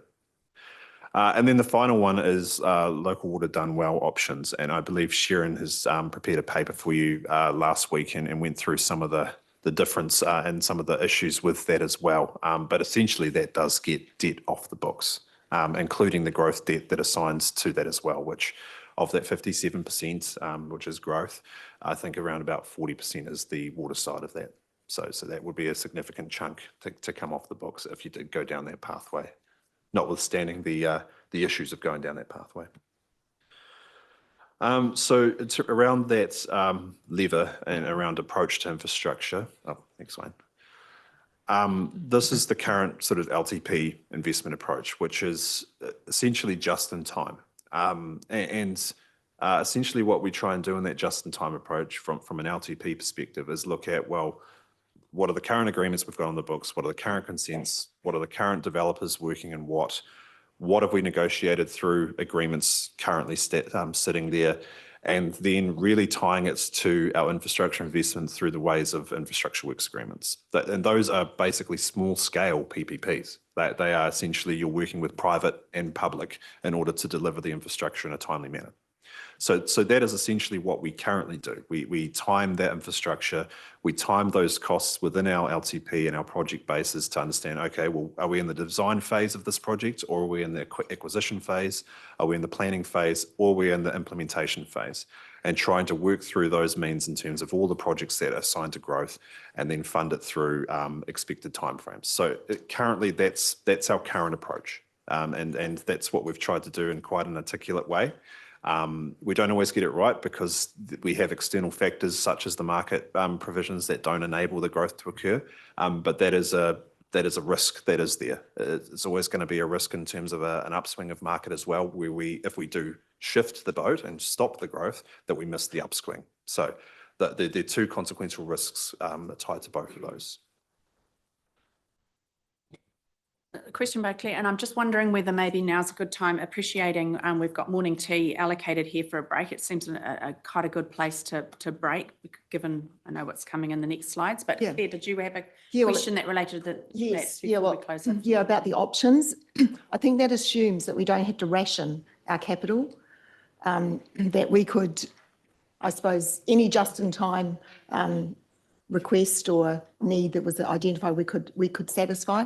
Whereas I think we're in the situation where we can't do that, and we might have to make choices about which one we, give the chance to develop further or in a time frame that's there. And so I think we need to have that extra information about, what debt we could recover if we allowed it, one particular growth cell to be accelerated or not, or if we had to hold one back, which is the one most sensible to hold back, given, the cost implications.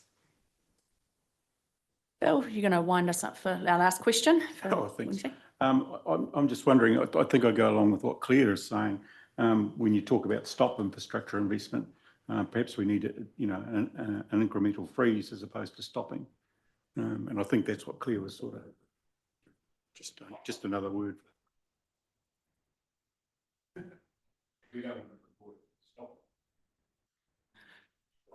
Okay, so how about we take a pause now for morning tea and come back at 5 to 11.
Right, thank you, Zoe. Welcome back.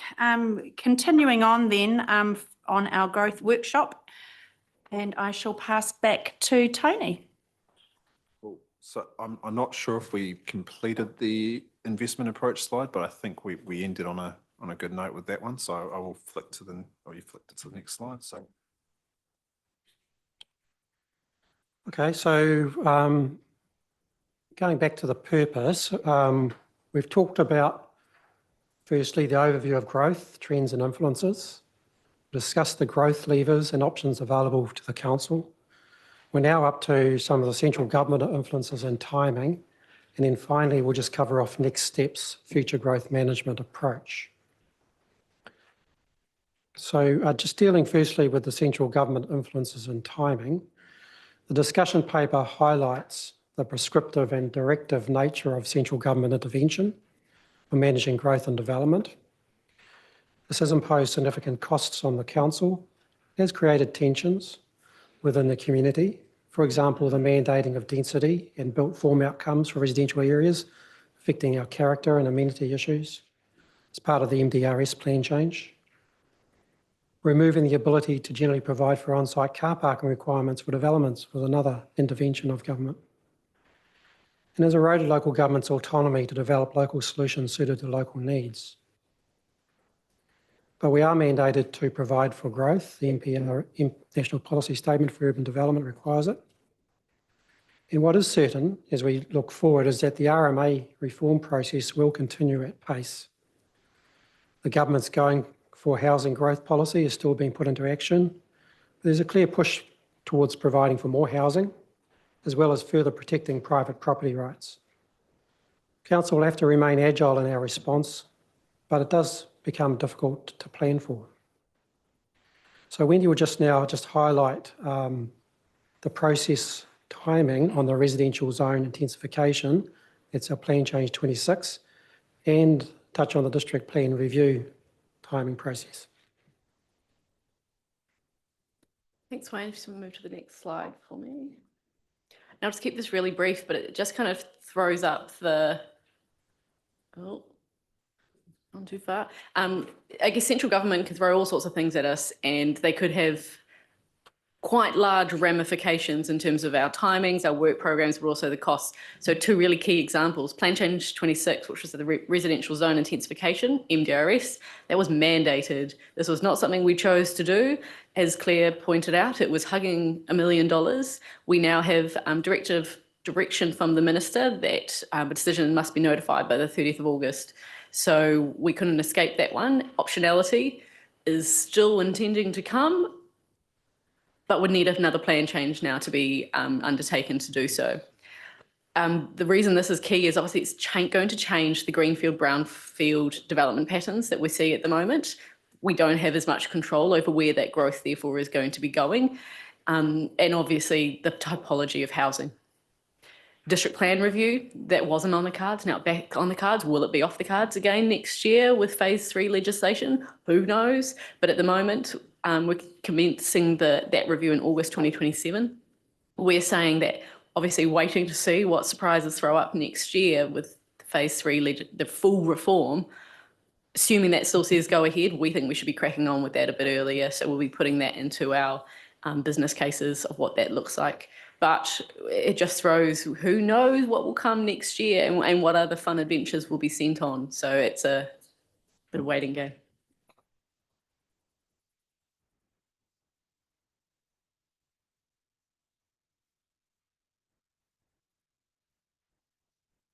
So next steps, future growth management approach. So now we're at the, say, crunchy end of the presentation for you to provide some strategic direction to council staff on the future growth management approach relating to growth levers, which we as a council have influence over.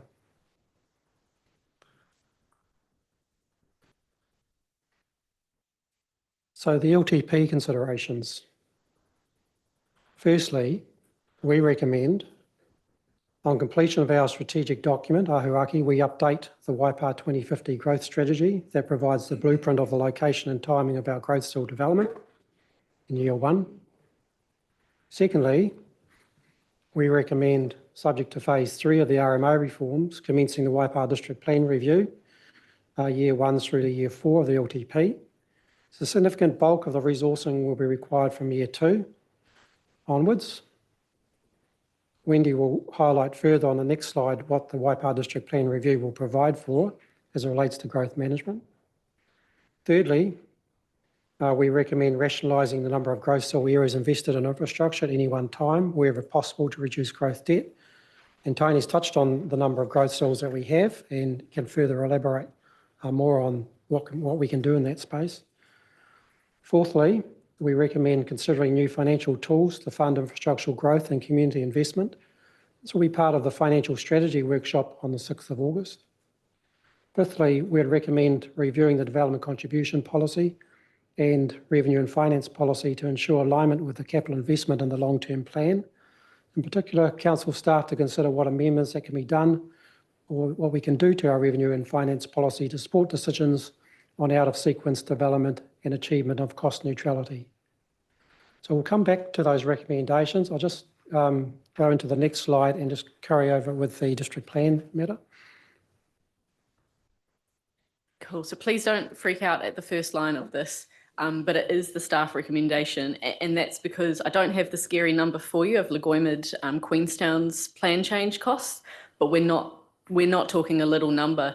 And when we're talking about what can be a really controversial topic where developers are getting quite heated and quite involved around the country in this, we have to be sensible about when we do it, because obviously if it is done and if it manages to finish in the appeals, etc., before the district plan review, it's then re-litigated and reopened for discussion.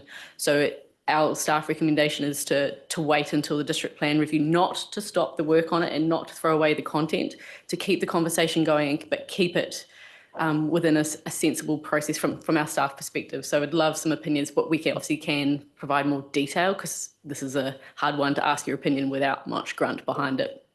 So other things to be looking through is what other provisions we can put in to gain that kind of control over the land activation costs. Are we talking about timings of when developers have to do things before we're prepared to do things, when the agreements come in? It's a bit more teeth around it, particularly around the kind of out of sequence development. And we have a lot with our growth cells and future proof of when things should happen, but there's always loopholes that people try and work in. So we need to do some strengthening, we think. Obviously, future proof have the density targets. I think we touched on that earlier. We'd like to see some more of that, some more teeth. I mentioned, as I said, the expectations around the timings of the infrastructure works and the contributions associated. But then also looking at, are there provisions we can put in about securing land for public purposes at rural costs as opposed to the residential costs? Is there anything we've got that we can play around with there? So these are all things that we've kind of been looking at around the country to see what else has been achieved. Unfortunately, the top one there isn't a quick win. No one around the country's got a quick win, otherwise we'd all have it. So we're suggesting a bit more time to make sure that what Waipa gets doesn't have any unintended consequences for Waipa community.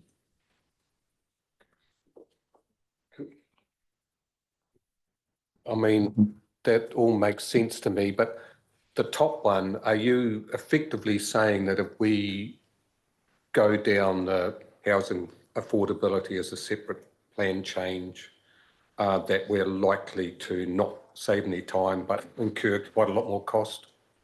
That's exactly right, yeah. Thanks. Liz and then Claire. Yeah, look, I'm in general agreement as well, actually. We've never done a district plan change. I've never done one. Claire and I kind of, when we came onto council with Andrew as well, we know that it went on and on and on and on. And it is a massive, massive project. I think Diane Sharp was looking after, Bruce. So look, it's a mammoth task, and there's no point relitigating a lot of the same issues if we start now and trying to, and then have to restart it in a sense by having a district plan review. So I'm supportive of going straight to the district plan review. The only thing I wanted to mention in previous slide is that I'm pretty happy with all of the tools that we're looking to use. However, the local water's done well. I just want to keep a really close eye on that because that will offer a lot, when and if, I suppose, that occurs and that Waters debt is off our balance sheets, then I'm just going to presume then that, that we will be able to, continue with our growth sales because I am hesitant about the growth sale and rationalising growth sales. I think our developers will be looking at that, kind of wondering where is this going to go? But as long as we're working really closely in tandem with the Waters done well, then I'm pretty much in agreement with all of the considerations and things you've suggested. So just to elaborate further on that rationalisation, I just wanted to highlight in the supporting documentation that through that rationalisation, that has removed 2 growth cells or 2 projects from council's sort of business case perspective, which was the T6 growth cell.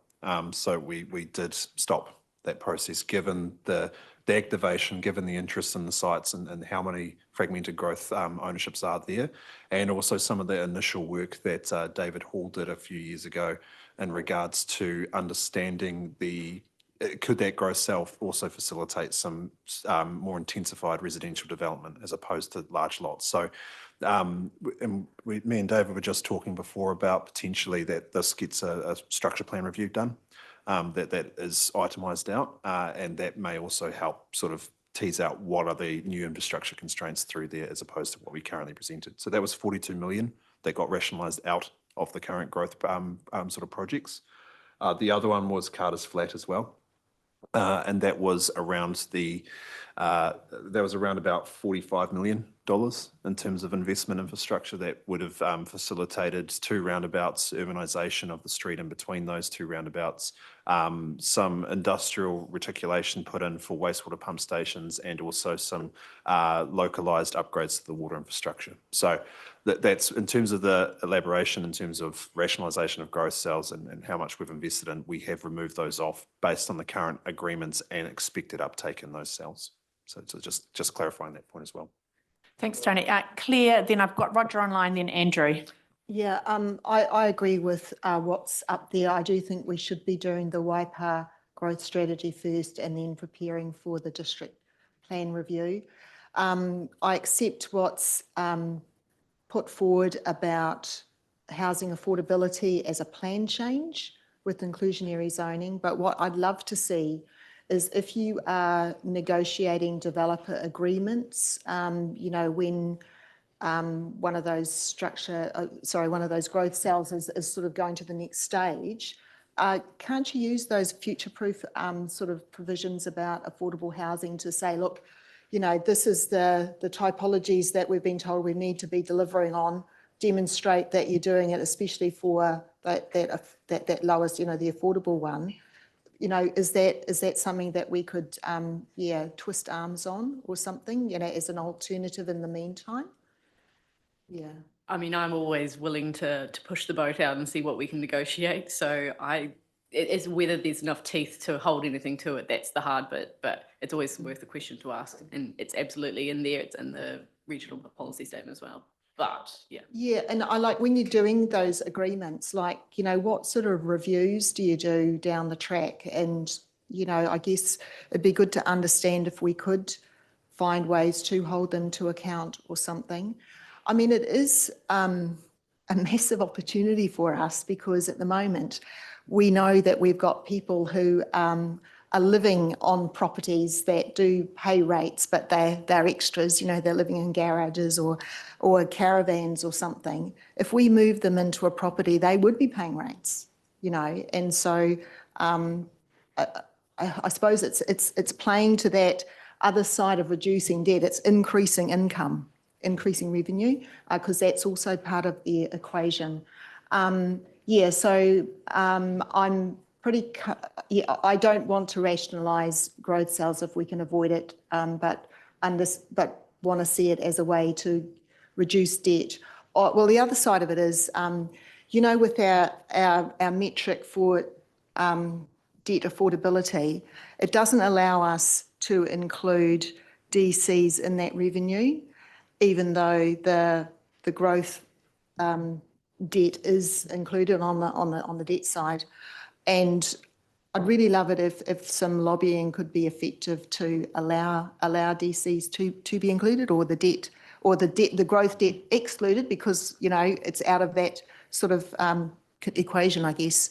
I presume that work has been attempted, but that nothing has been achieved. But because honestly, if we were allowed to include DCs in that revenue, we wouldn't be facing the really constrained funding environment that we're in at the moment, or the financing environment that we're in at the moment. Thank you. So I'll just clarify one point with the potential risk with affordability being tied to development agreements. That generally comes with an expectation of council also being receptive of the DC revenue expected in. So generally there's a shared arrangement that happens with those in terms of providing them a lower demand profile because they're trying to enable that in. So because your negotiation teeth through future-proof isn't very much. So the only thing that really affects them is a bottom line dollar. And that's more or less what would need to come to council. And it has come to council in the past through the likes of the Peaks Muse development, where we did offer a reduction in the DCs for that area, given their GFA profile for their lots was over that 70 square metres, but we offered them at their lower rate. So it does come with potential loss of revenue as a result of going through that affordability metric. It's a shared metric, but just highlighting that is a point. Thanks. Yep, and Ken may wish to. Yeah, I mean, it'd be good to explore it, because I've heard from people like Habitat for Humanity that if they could work with the developer, they'd build the house, wouldn't need any special revenue or DC discounts or anything. They'd just say, give us 10 sections, we'll put that up, and it'll be, you know, within this price cap or something. So I don't understand why they'd need special, dispensation. Great. Well, we'll go to you, Roger, online, and then Andrew. Thank you. Can you hear me? We can indeed. Good, thank you. I think the updating of the Waipa 2050 growth strategy and the district plan review recommendations are very logical. My concern is, how are we going to cope with the additional resourcing that's required to complete those? As Liz mentioned, a district plan review is a heck of a task to undertake. So resourcing there is, you know, an issue for me. With the infrastructure works agreement, how locked in are we to the costs at the time of signing those infrastructure works agreements? And is there future ability to address any cost increases or shortfalls in terms of the commitment of us to funding? Yeah, so great points, questions, Roger. I will pass the cost and staffing impact question on to Gary. I shared those same concerns, so perhaps Gary can answer that first bit, and Tony and Wayne the second. Yeah, so I feel like we're between a rock and a hard place here. You heard earlier that plan change 26 about $1 million. So a district plan change is orders of magnitude bigger than that. So I mean, I think we really need to get on with it. Traditionally, we have loan funded a district plan to cater for the resource. That, of course, will add to debt. And I'm thinking it's probably, Wayne, you correct me if I'm wrong, but I'm thinking it'd be in excess of $10 million. So just be aware that we're suddenly here quite an expensive work program, and traditionally to deal with resource that is smoothing the things out, this is really lumping expenditure. It's very hard to absorb that much operating cost. The increase in rates would be too significant. So just be aware that central government is looking to review the RMA because of these issues. Right now, it's very Schedule 1 centric. It's very focused on environment as opposed to economy and those other sorts of things. So we do expect some light at the end of the tunnel, but right now we're working up budgets as if we're doing this under the RMA, but it is presenting a real hurdle for us financially. So just summarising what you've just said there would be a considerable cost over the 4 years of conducting the district plan review, but in terms of there would be no rating impact of that increased cost, and that would be loan funded. Oh, there would be a rating impact, Roger, because we'd be repaying the loan, and it would also impact on our debt to revenue ratio. And how long would we repay the loan over? The life of a district plan is 10 years, so we repay it over 10 years. So that's like $1 million per year that would go onto our rating bill. Probably more than that, Roger, because you're paying interest plus capital, and I suspect 10 million is at the low end. Wayne, you might be able to comment on that. Yeah, it's a real difficult one, Gary. I think we've done a couple of reviews previously. Probably the first one was $1 million odd. Second one is probably 3 million or so.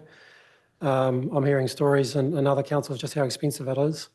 We don't yet know what the RMA reform is, phase 3, and what that is going to say to us in terms of what we need to provide for us in terms of a district plan. They could go back to a regional plan under the natural built environment. I don't know. We just don't know that. But we don't want to commit significant resources until we see that legislation. And at this point in time, all we're doing is getting an indication from you about whether we go off into a business case to try and look at those costs and bring those back to you as part of the LTP considerations. So that's all we're after from at this point. It's not for you to, here to commit that we're going to do this. I think once you see some of the costings as part of the other business cases for the LTP, then you can make a judgment call about whether we move forward on it. Yes. Tony was going to answer the second question. So Wayne, it just might be a subject to direction that you provide for us today, just being aware of our financial position in relation to debt to revenue. So I think we absolutely need to do this, but whether we go the full hog with a full district plan review in the absence of seeing what central government direction is going to be like, it's quite a big impost. So just on the second point with IWA costs, I mean, those projects that are over 2 million, they do come to council, and those project costs are QS checked. So we get a quantity surveyor to ensure that those costs are value for money at the time. If there is a variation that exceeds that, they do also come to council with a similarly QS check against the variation to ensure that council is getting value for money.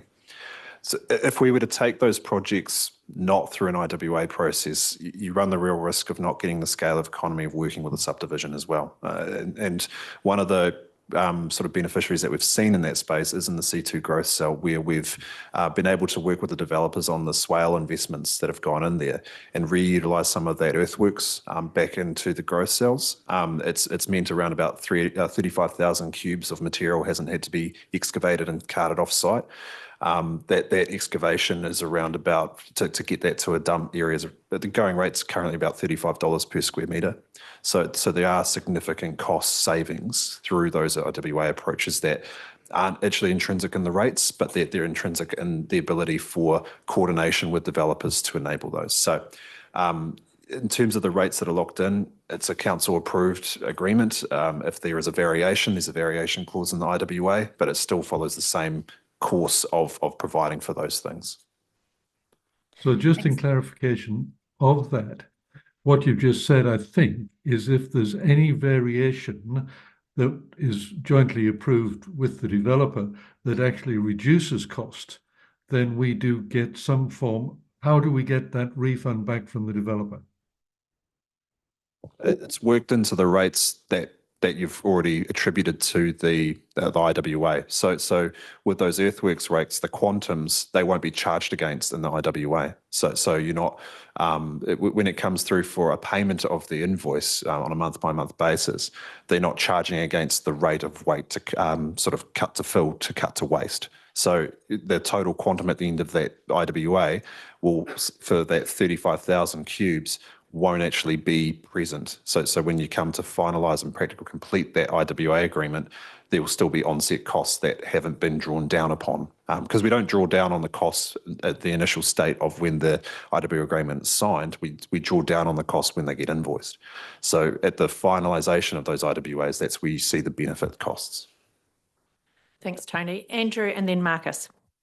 Yeah, so this is going back, not much simpler sort of thing.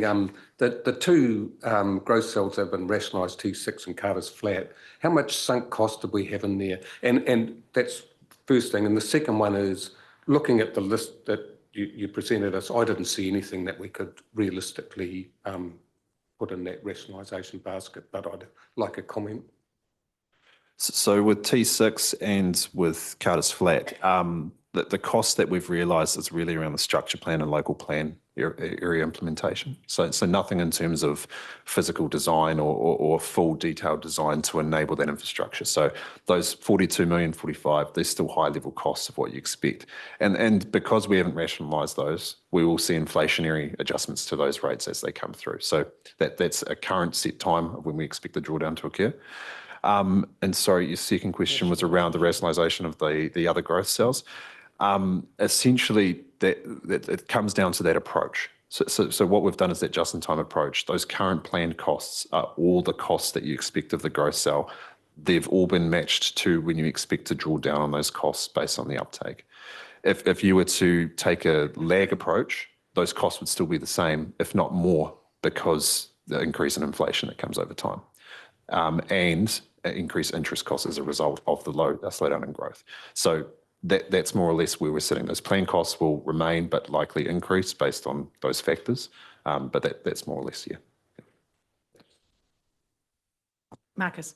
Yeah, my questions have been answered, but if we're going to do a district plan review, because I was here for the last one too, and it just brings chills to my heart, because it's just so massive. Would we be looking at options like Hamilton City did with theirs last time, whether they had independent commissioners do it rather than councillors and things like that? I mean, that can definitely be funded into it depending on what the options are. I mean, the 12 million dollar line, I might just comment on that. That was similar to other councils. We have to do it because we've got the planning standards that we still need to implement that we haven't done to date. So there's that component as well. We would also be able to use a lot of internal staff. We have a great team at the moment, and hopefully those stay. So therefore wouldn't have planning consultant costs. So there's a few ways that we can skimp back. So my current thoughts on the business case wasn't quite as high as that. So maybe I've been a bit naive, but hopeful. So I just have one comment on that. Previous plan reviews, the councillors have been involved in the decision making on the panels, and that gives a sense of ownership of a key strategic document that influences growth and shapes growth throughout the district. So that would be my first preference, is that elected members actually sit on the panels to hear submissions on the district plan review, but other councils choose to put that out to independent hearing commissioners. So, but then you have less ownership of the document and decision making associated with it. So that'll be a choice that you as a council would make at the point in time about who would sit on the hearings panels. Of course, a number of you have accreditation, and there's a reason why you've got accreditation, is to do that very thing. So,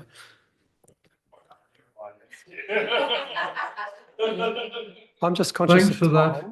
Yeah. Okay. Thank you, Wayne. Have you anything further you want to add? No, but I'm taking that the council's generally happy with the direction of travel that we've indicated with the recommendations. So unless I hear anything negative to that, I'll just proceed and just wrap up here. And just two final slides that we've got. Just the legislative review. We just need to keep a real close eye about those pending legislative changes, the RMA reform, the Infrastructure Financing and Funding Act, and we've talked about the waters reform, that the separate work stream that Dawn's leading as well. So if that all impacts on our debt to revenue metric. And then finally, just in terms of summary, the council does need to maintain a strategic approach to growth management. It's really important. Focus needs to be on the growth levers that the council has an influence over. The deployment of strategies that reduce the pressure on the debt to revenue metric is important, and we've talked about that. The policy levers reviewed needs to have a growth, control and financial sustainability lens applied. And so we've talked about that. And the costs in complying with further central government growth directives needs to be carefully considered as part of our future submission processes to government when they produce legislation. So thanks to the team, and that's our presentation. Yeah, look, thank you, Wayne, Tony and Wendy and everybody else in your team. Like, I mean, it's an extraordinarily delicate balancing act, right? With so many moving parts and some really competing notions. So it's on the background, of course, of huge central government reform, which is the big question mark sort of hanging in the background, and our looming challenge around our debt headroom. So look, thank you so much for your hard work. There's clearly been a whole heap of late nights gone into producing that document for us, particularly the background paper. So we've given you a pretty clear steer. I think in general terms, you're right, we're reasonably comfortable with your recommendations at this point, and look forward to seeing progress of that business case around them. Thanks very much. So our next item then is renewals. And we've obviously got a report here from Melissa, but Dawn is going to take this for us.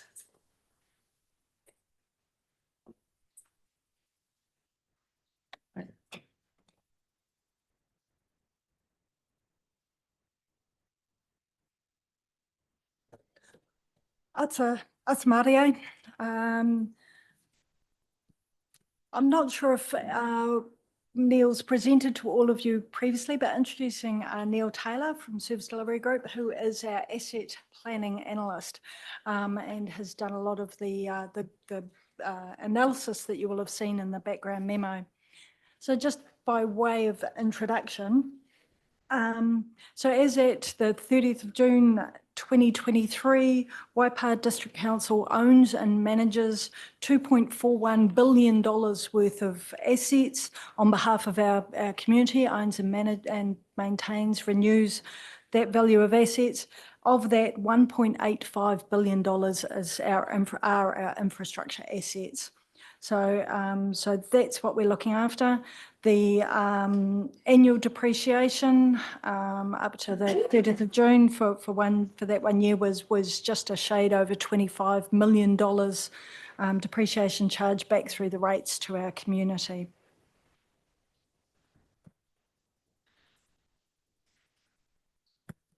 So today we're sort of taking the opportunity. I know we've had a number of conversations in terms of sort of renewals, in terms of impacts, but we thought it was worth taking an opportunity and sharing with you a much richer picture around how we approach activity management planning across the organisation. So hence the background paper that was prepared and shared with a lot of that information.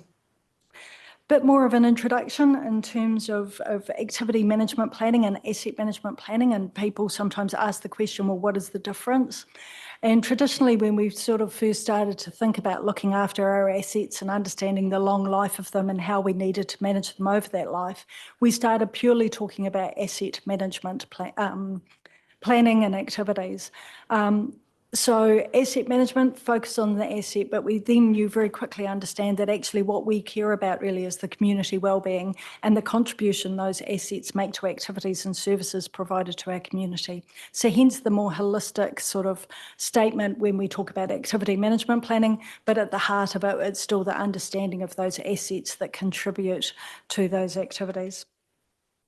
So, so a formal approach of managing them is essential in terms of making sure that we are delivering those services to our communities in the most cost-effective manner and be able to demonstrate this to our customers and to our residents.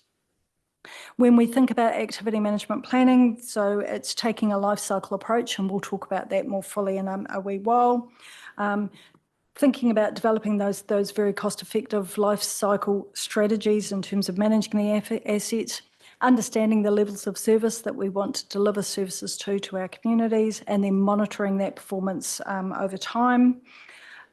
As we've just done, understanding growth, understanding the need for infrastructure to service that future growth, managing risk, So always understanding the risk associated with our activities and managing that, particularly around asset failures.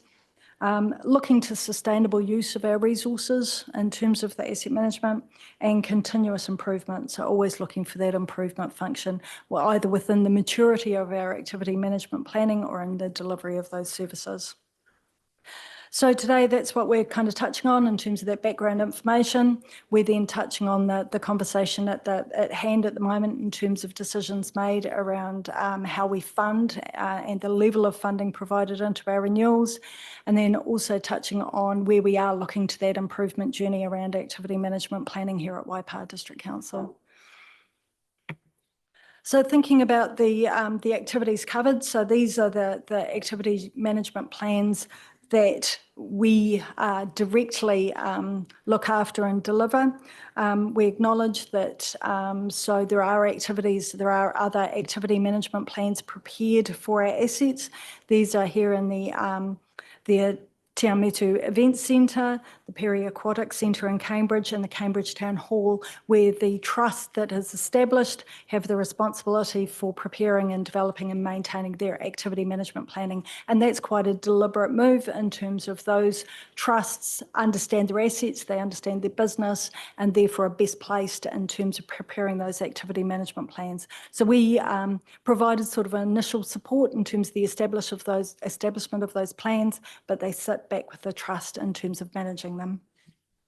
We're also in discussion internally with Fleet. So that's our next activity where we're starting to say, hey, maybe there's an opportunity here for us to get to a more formal activity management plan in terms of how we manage the assets associated with that.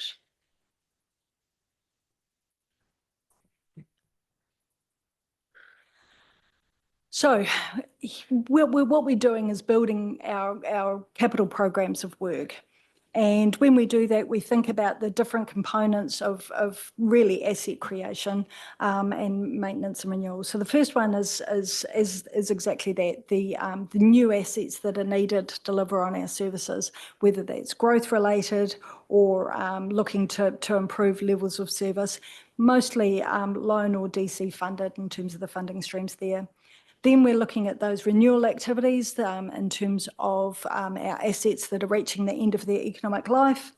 And then sometimes we can look at invest in other areas in terms of, say, assets for investment or the like. So what we sometimes find, though, is there's never that direct one-to-one relationship all of the time. So sometimes in an area for, say, we've got to provide for additional growth, we've got to incorporate some additional capacity into assets, so a wastewater line or something of that nature needs to be a larger diameter to cater for your future growth. So we might bring forward a renewal and do that early, but it still should be partially funded from that renewal activity alongside the growth funding. So as I say, we work with sort of major funding sources, but acknowledge that some of our capital works do sit across more than one sort of funding area.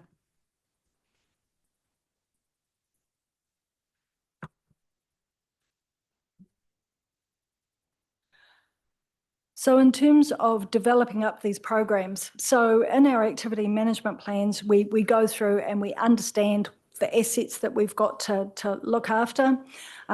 We have programs of condition building, and that's varied across our various asset categories, and you will have seen in the background paper a bit of information around that. Criticality is one that I know I've had a number of questions about. How do we establish the criticality of our assets? And so critical assets are those which have that very high consequence of failure. So if it does fail, that there are some quite significant impacts. And then we think about the failure modes in terms of how those ways that an asset can break, or we can have those interruptions to service. So by identifying our critical assets and our failure modes, we can really target and refine some of those investigative activities. So thinking about condition, again, we'll target what are our most critical assets so that they're the ones we know most about as well. Some of the factors that it can include how critical an asset is, so a hierarchy. So if we think of our transport network, arterial road versus local cul-de-sac, or small cul-de-sac sort of thing in terms of that one, that level of use. we think about key lifeline services. So even though it's a small cul-de-sac, it may well be the access point in terms of a significant, say, power line or something of that nature. So therefore, it's understanding those other sort of infrastructure activities that may be happening in there that we don't have the control over, but we have the awareness of.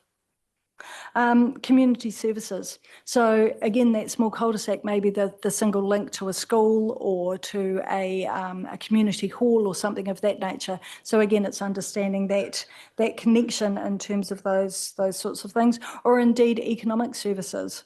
Thinking about freight routes or manufacturing or business requirements such that we've got to consider that as well.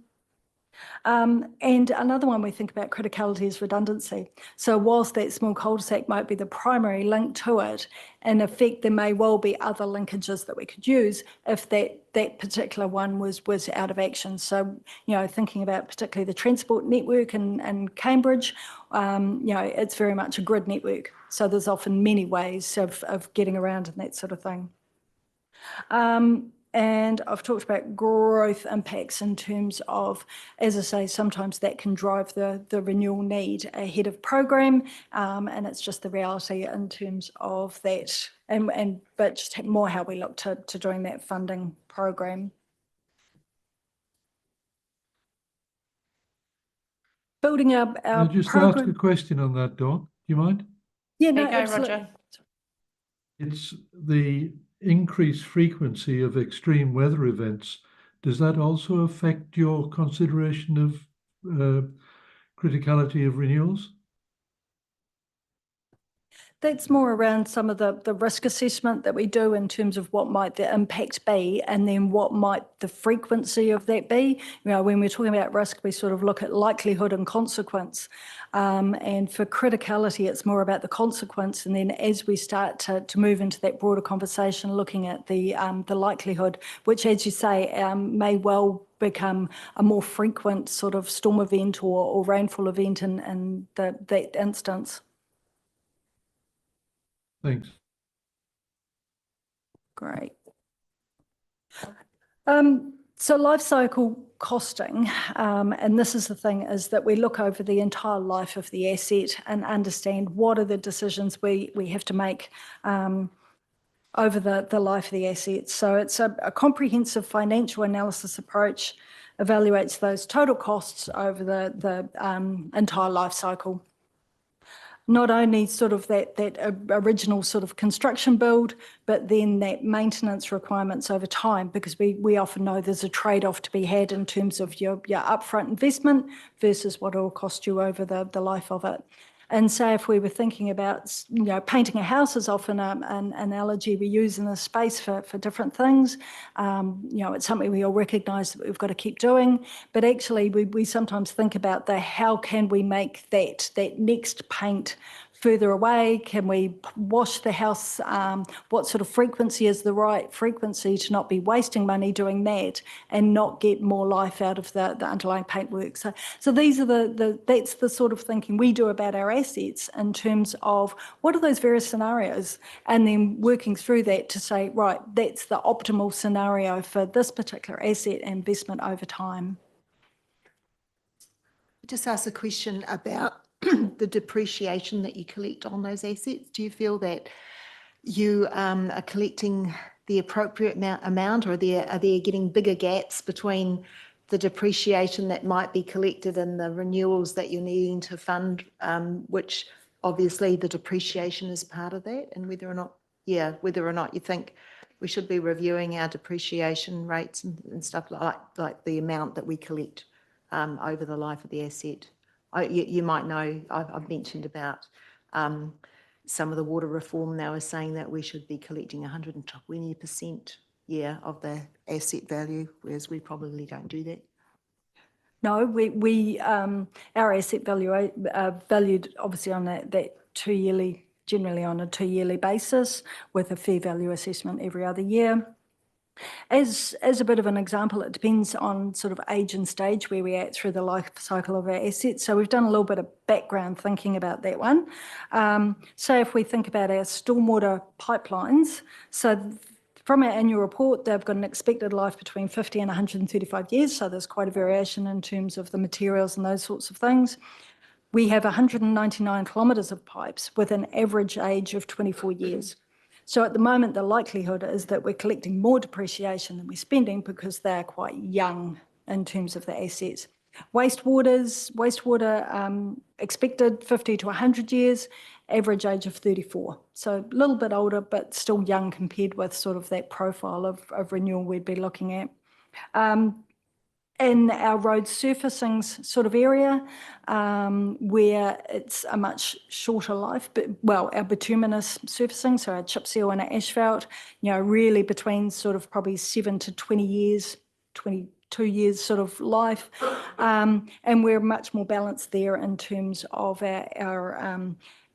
our average age. About 70% of our surfacings are less than 10 years old, but that's about halfway through its life. So yeah, it's you've got to do that analysis in terms of it, but we fund 100% of depreciation in that area.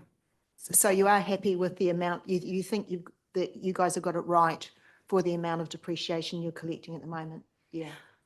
I suppose that was my question was. Yeah.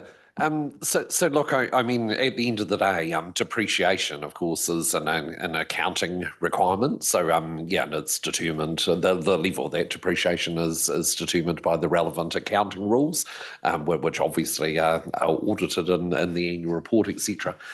So that's really where that comes from. I guess we're also subject, obviously, to requirements under the Local Government Act in terms of presenting a balanced budget, and that balanced budget reflecting the depreciation expense that we've got as well. So so that's really where the idea of funding the depreciation comes from, because essentially that when you think about it over time, depreciation should be a really good proxy for the level of renewal expenditure that's required, but that is very much over the entire life of the asset. And as Dawn has just articulated and really well illustrated, a large amount of our infrastructure is actually quite young. So so we're collecting collecting the funding on that depreciation now, but not necessarily needing it for spending on renewals. So what we do with that funded depreciation, or the amount in excess of what we require for renewals, is going into levels of service improvement. We only ever spend the depreciation on capital purposes, but it's going to funding level of service type improvement stuff as as well, when it's not required for the for the renewal program. Now over time, obviously that can change as our infrastructure becomes more aged, or perhaps performance or condition suffers, and there may come a time where we're actually having to spend more on renewals than what we're collecting in depreciation. So it's only ever a proxy, obviously, in terms of that, because generally that's either straight lined or diminishing value depending. So yeah. Just to be clear, we're funding our renewals at the moment pretty much from funds we have on hand. We're not borrowing, to fund renewals. It looks like you said that we've collected probably stuff in advance from depreciation, so we've got money in the bank, and so so if we were under constraints with raising more debt, renewals shouldn't be affected by that. So we could carry on with that. So through the chair, look, it would differ asset to asset, asset group to asset group, but generally, we're spending less on renewals. Overall spending less on renewals than what is coming in depreciation funding. So generally it is well covered at this stage. Yeah. Can I come in with a question there? Yeah, sorry, Roger, I didn't see your hand. That's all right. I think, Ken, you alluded to it there, that we have not been spending our depreciation on renewals for the past number of years. And yet, and I'm sure you're going to cover this in future graphs on this presentation, we seem to have restricted our intentionally underspent on our renewals against what was requested. That to me seems an anomaly from what you've just said, because what you've just said, you made it sound as if it was a positive move to not spend depreciation, and yet we reduced the allocation against what the requests were for renewals, which is kind of a negative.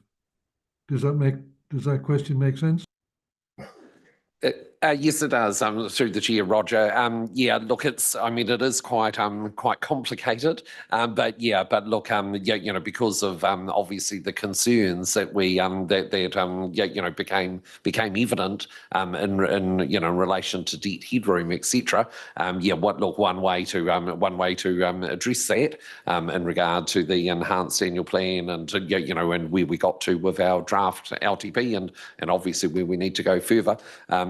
Cutting back on that renewals expenditure or the investment in the renewals was what was helpful in that space. So look, it is quite a complicated thing with lots of variables here. Look, it's difficult to provide a much stronger answer right now. But something obviously we need to work through very much as we look at the new LTP. It just seems that, the flow on from what you said, it looked as if we were funding operational requirements then from the cash flow by reduced application of depreciation to renewals.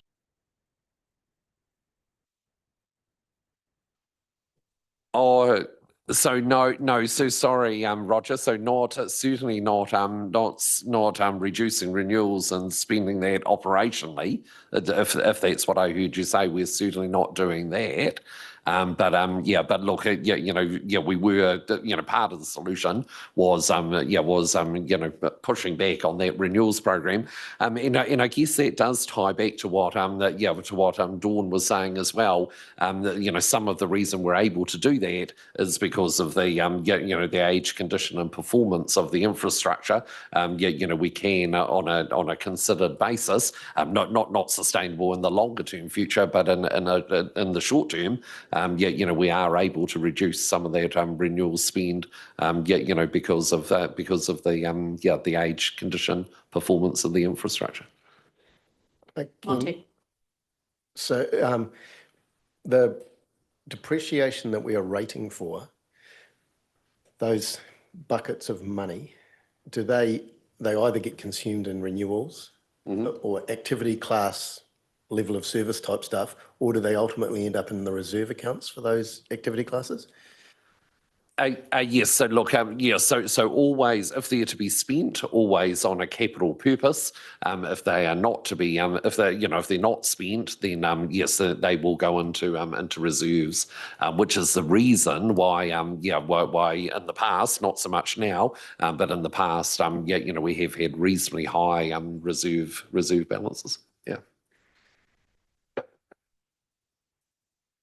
Thank you. And I think as well, what we're experiencing at the moment is some of that growth-related renewal requirement happening ahead of the end of a life is starting to balance that out, that we're getting much closer in terms of our depreciation coming in and our investment and renewals. Those figures are quite close together at the moment. So, yeah.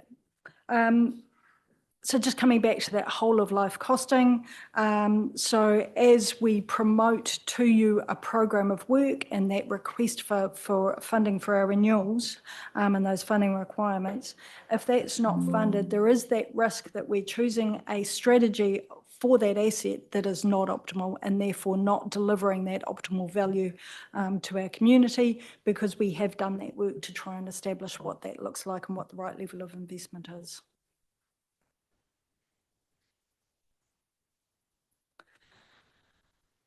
So with respect to the paper that was shared with you in terms of giving you a little bit of background there. So Neil's done this analysis, and it's sort of that looking back, where were we in 2021 with our long-term plan, and then starting to look to where our annual plan landed and that draft LTP that we were shaping up end of last year, start of this year, in terms of how that was going to look and what that means for our asset groups. So I will hand over to Neil to just take us through some of these. Good morning. Right. First chart. So this is looking at what we asked for in the 2021 LTP in the first 3 years in terms of renewals and what was funded. So you can see there that there was a 12.5 million shortfall in terms of renewal funding compared to what was identified within the activity management plans as being required. Now, if we skip to the next one, we'll then have a look at where we would have been at the end of that 10-year LTP period, 21 through to 31. So we had that shortfall after the first 3 years, and in fact, over the 10 years, that shortfall would have grown to 34.2 million. So instead of getting less, we got bigger. We weren't underfunding at the front and then trying to claw that back and pick up that shortfall in the later years. We were actually getting bigger, so we were going to end up with quite a shortfall at the end of that 10-year period. Now, we'll go on to the next one, and we'll have a look. So what I've done here, we've taken 3 years of that, first 3 years of that 21 LTP, which is the 3 years we've just about got to the end of, and looking at that next 3-year period that was drafted up or was part of the enhanced annual plan, and then the next 2 years that were in the draft LTP for 2024, which obviously has been pushed through to 2025. When you add those two together, in terms of what we were looking for in terms of renewal funding and what was funded, that has put the deficit at 40 million. So even higher, over that 6-year period, that's even higher than where we were going to be at the end of the 21 LTP period, which was 34 million. So we were actually, at this point, looking at an even bigger deficit in terms of backlog of renewals. Can I ask a question on that, please? Yes. So the comment that we had just a few minutes ago was that on average, we're collecting about 25 million from the rating base each year. Now that would equate with that left-hand side column where 6 years at 25 million is 150 million, which is pretty much what you've got there. But if we collected that and if it wasn't expended, then it should have gone into reserve. So why was the funding shortfall there? Because we still collected the money on rates. So we didn't reduce the rates at all. We still collected the money. So I'm not understanding why we actually had a funding shortfall. It's a shortfall in terms of the money that was allocated to the renewal projects. So the money would have been spent, but not on renewals. Ken, I don't know whether you can provide more of a holistic view. Yeah. So as I was saying earlier, so look, that so the money comes in terms of funded depreciation. It can only be spent on capital purposes. Actually, one of those capital purposes, and probably I should have mentioned this, is we can actually use it to repay down pay down debt as well, as as a capital purpose as well. So so potentially could have gone into levels of service provision, or payment of debt, or else would be that would also be in reserve. Look, we don't know exactly where at this stage, but Neil was just making the observation that what that pink funding shortfall is a lesser amount that has been funded, a lesser amount of the renewals program that has been funded up to date. Yeah. Monty. I'm going to follow on from this. So this is funding requests versus funding approved in annual plans. Yeah. So I started looking at that and thought, yeah, okay, so is the funding being requested a sort of legitimate sort of thing, metric? Because, if I was a manager, I'd be asking for everything gold plated. So I started working backwards and actually came to the opposite conclusion, that the last 3 years that I looked at, we've been, the depreciation's been here, requests for renewals have been there, a lower amount, actual capex on renewals has been lower again. So just back to your point, Dawn, I haven't quite got past this, where you said that the renewals have been getting closer to actual depreciation in recent years. The last 3 years, when I worked it out, I only got to 58% of renewal capex compared to depreciation. So it's not quite meshing with what you're saying.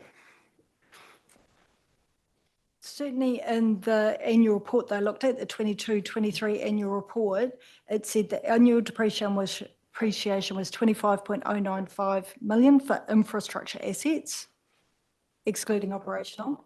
Yeah, I'm going global, not infrastructure, so there could be a bit of difference there. But the last 3 years, 21, 22, 23, are 58%, 54%, 63% globally. So I take your point, that's not infrastructure. So you're on much more granular data than me. And certainly to replace our assets, both operational and infrastructure, was 28 million. So I don't know what the breakdown of that was. I haven't got that figure in front of me, but to my mind, they're quite similar. And assume, your figures on the average age of many of our long-lived assets back up what you're saying, and doesn't really mesh with what I was seeing. So, this is a long-term game, depreciation and renewal capex, and so a 3-year snapshot might just be wrong, because there's so much growth stuff been happening. There's a whole lot of new stuff in there, and it might just simply be, you've got to look at these over the really long term. So, yeah. Absolutely, and hence the complexity associated with it in terms of how we develop up these things. So yeah. Andrew and then Claire. Yes, I'm just want to follow on as well. So none of this depreciation is being expended on operational stuff, and not the full amounts being spent on renewals. So presumably it's going into funding growth, and I suppose that makes sense, because while growth pays for growth, I don't know, we're meant to be borrowing for it. Where's the gap coming? So that remaining capital was going into fund level of service projects, because that level of service project may well be one that's required to get an activity back to a level of service. So that's how that capital may be being used. It's certainly not growth. So that's not being classed as a renewal. It's an increase in level of service, or just maintaining. Could be either. Could be.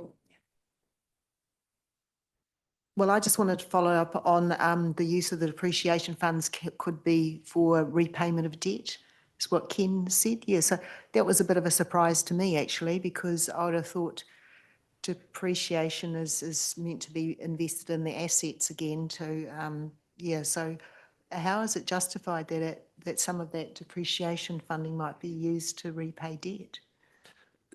Well, through the chair, so essentially still a capital purpose. All right. Yeah, but clearly can. So a number of years ago, through the chair, a number of years ago, the Office of the Auditor General provided some guidance in this area, and set some pretty stringent rules in regard to this, and very pretty stringent, but also very simple, and those very simple rules can be used for capital purposes, i.e. the investment in assets, repayment of debt, but not for any operational purpose.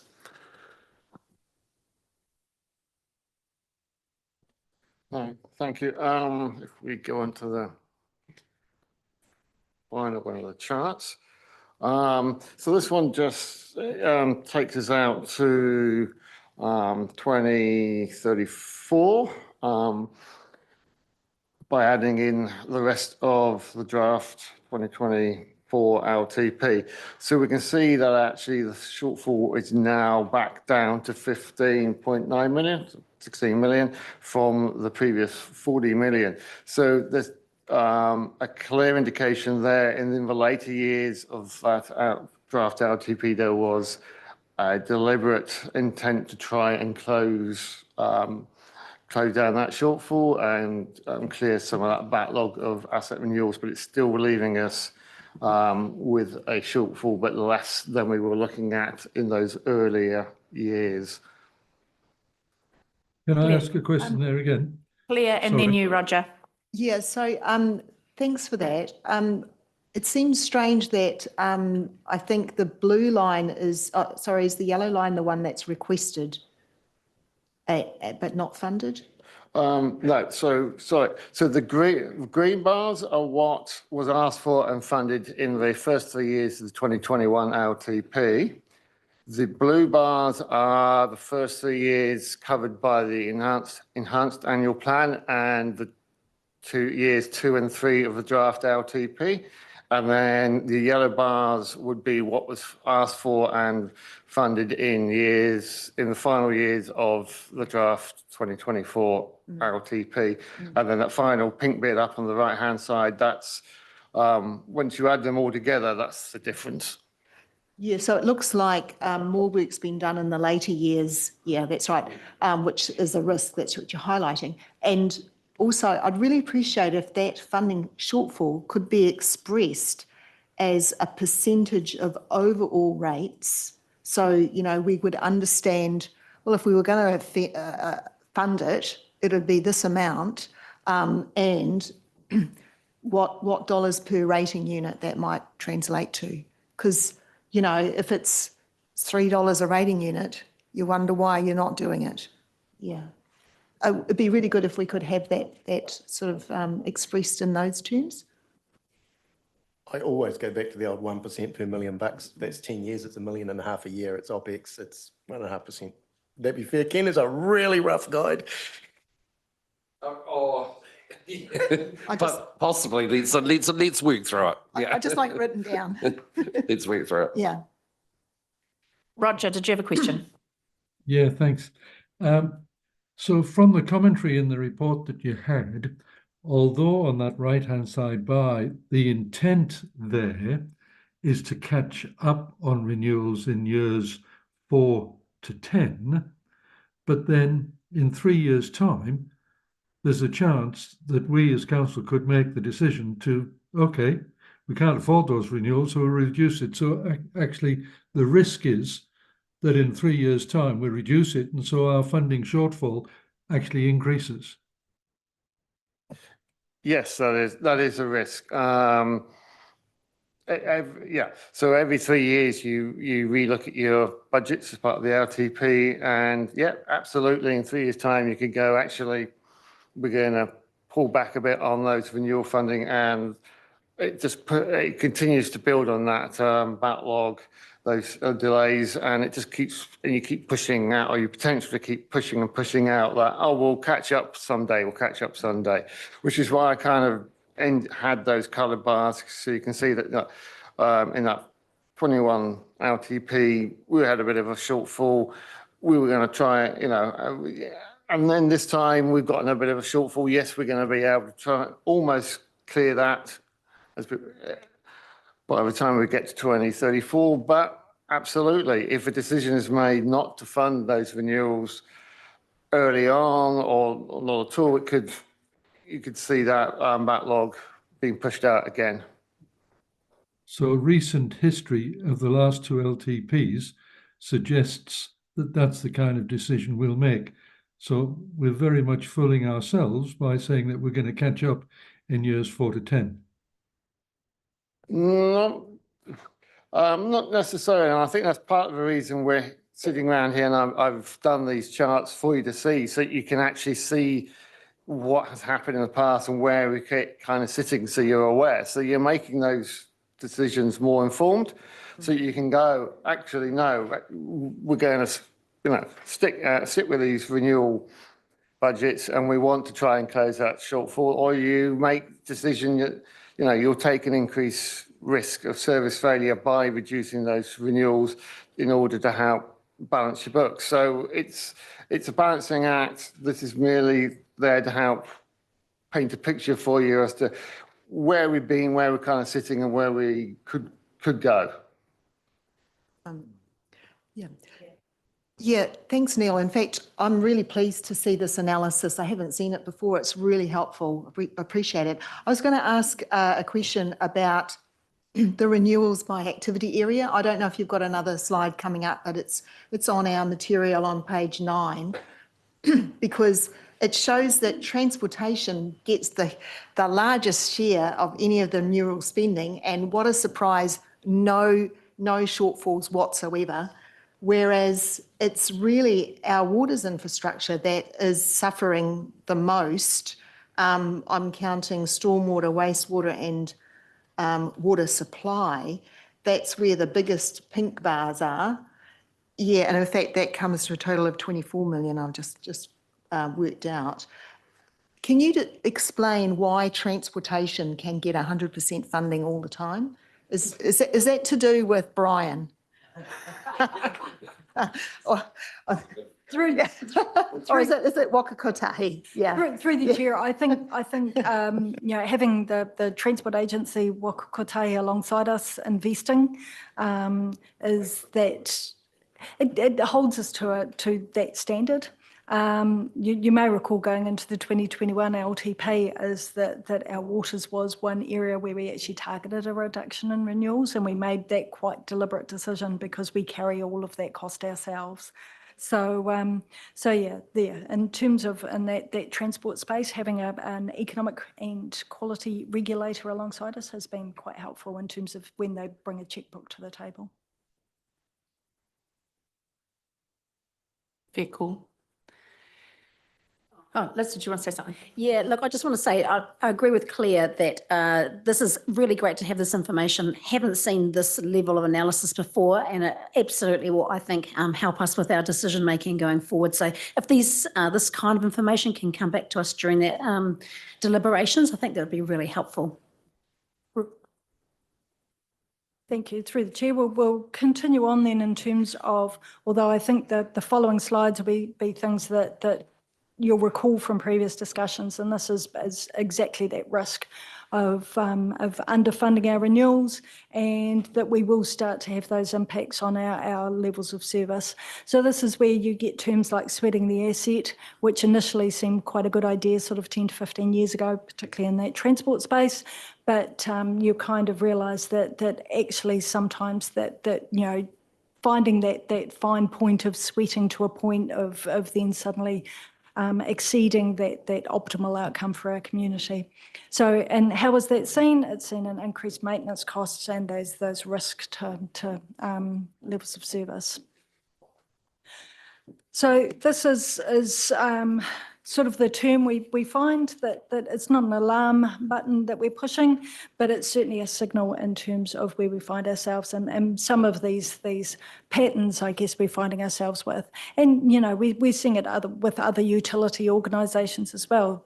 Certainly in the last 2 weeks, there's been some fantastic examples of where activity management planning hasn't been held out in shining lights. So yeah, these can be significant impacts if we don't get it right.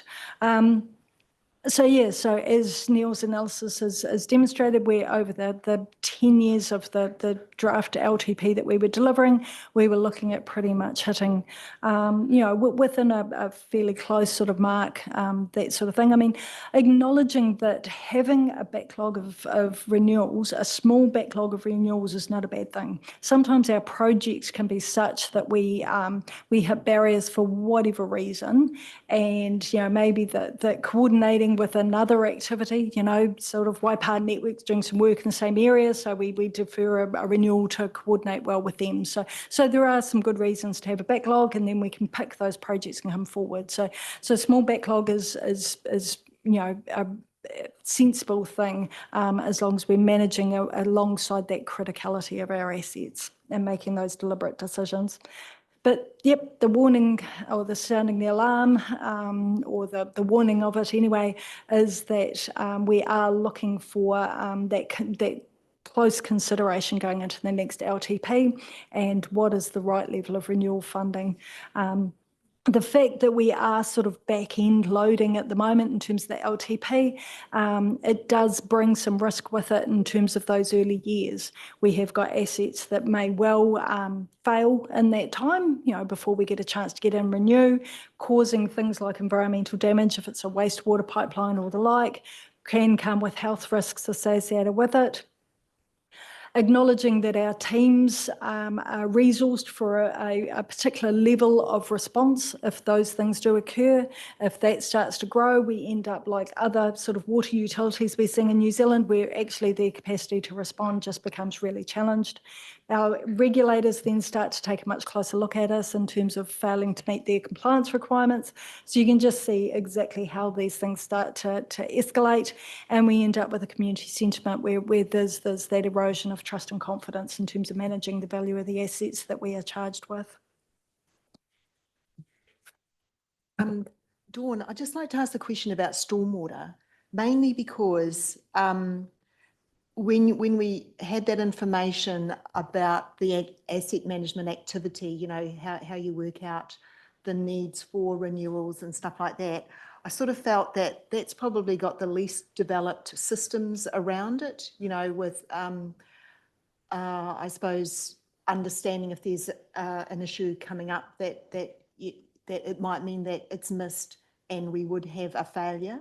And because we have the climate risk of flooding is one of our biggest risks in Waikato.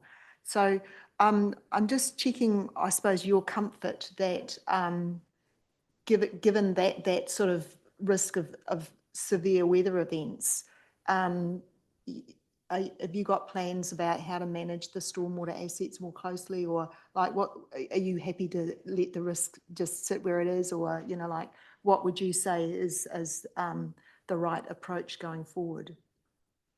Through the chair, I think in the last 3 years, the team have done some pretty cool work in the space. We've done our urban flood zone mapping. So we've got really good understanding using the 1 in 100 year event in terms of that understanding. We're currently doing the piece of work moving that into the rural environment to understand that better as well. Alongside that, we've also developed up our consent application for our global stormwater discharge consent. So I think in that space, we've got a really good understanding now. The challenge being is that we are going to be in a position where, albeit dealing with younger assets in that space, but the cost driver is sitting alongside the compliance requirements in that discharge consent. Yeah. And how we manage and navigate our way through those requirements, I think, is going to be a real challenge. So to my mind, I think we've grown a lot of understanding of our assets and how that service is delivered to our community. But yeah, those increasing compliance requirements is certainly a real concern. Cool, thank you. Yeah.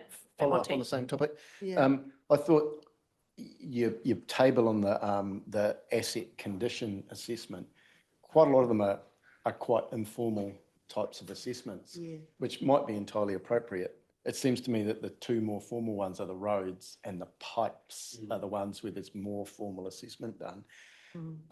So it follows Claire's point. 2 points. One, I'd appreciate your comment on the relative informality of the assessment, whether you think that's appropriate, because if we were going to do something more, obviously it costs a whole lot of money and it mightn't be worth it. So point there. And secondly, I might be jumping ahead here, so tell me if I am.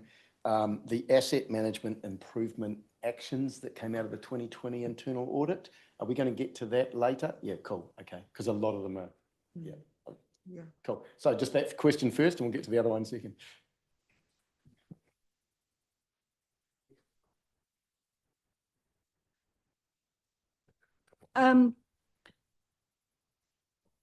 sorry, Mike. The question is the relative informality of the asset assessment, condition assessment. I note that roads and pipes are pretty good. The rest is relatively informal.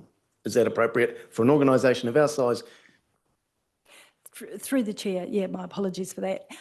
With respect to it, a couple of things, I guess, is that what we're about to do in the coming financial year is another maturity assessment across our activity areas, and that looks at where we're sitting relative to our targets. But our targets were set back in 2013.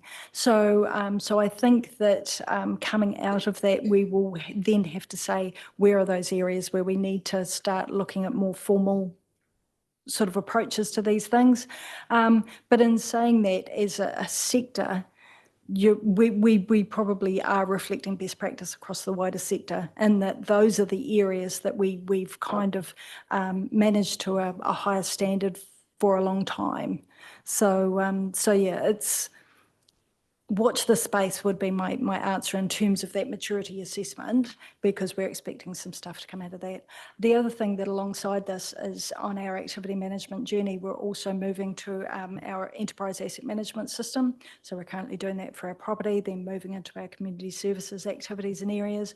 And we're expecting that equally will drive that is a much more sophisticated piece of software as well, which will allow us to capture new data against those assets. Andrew.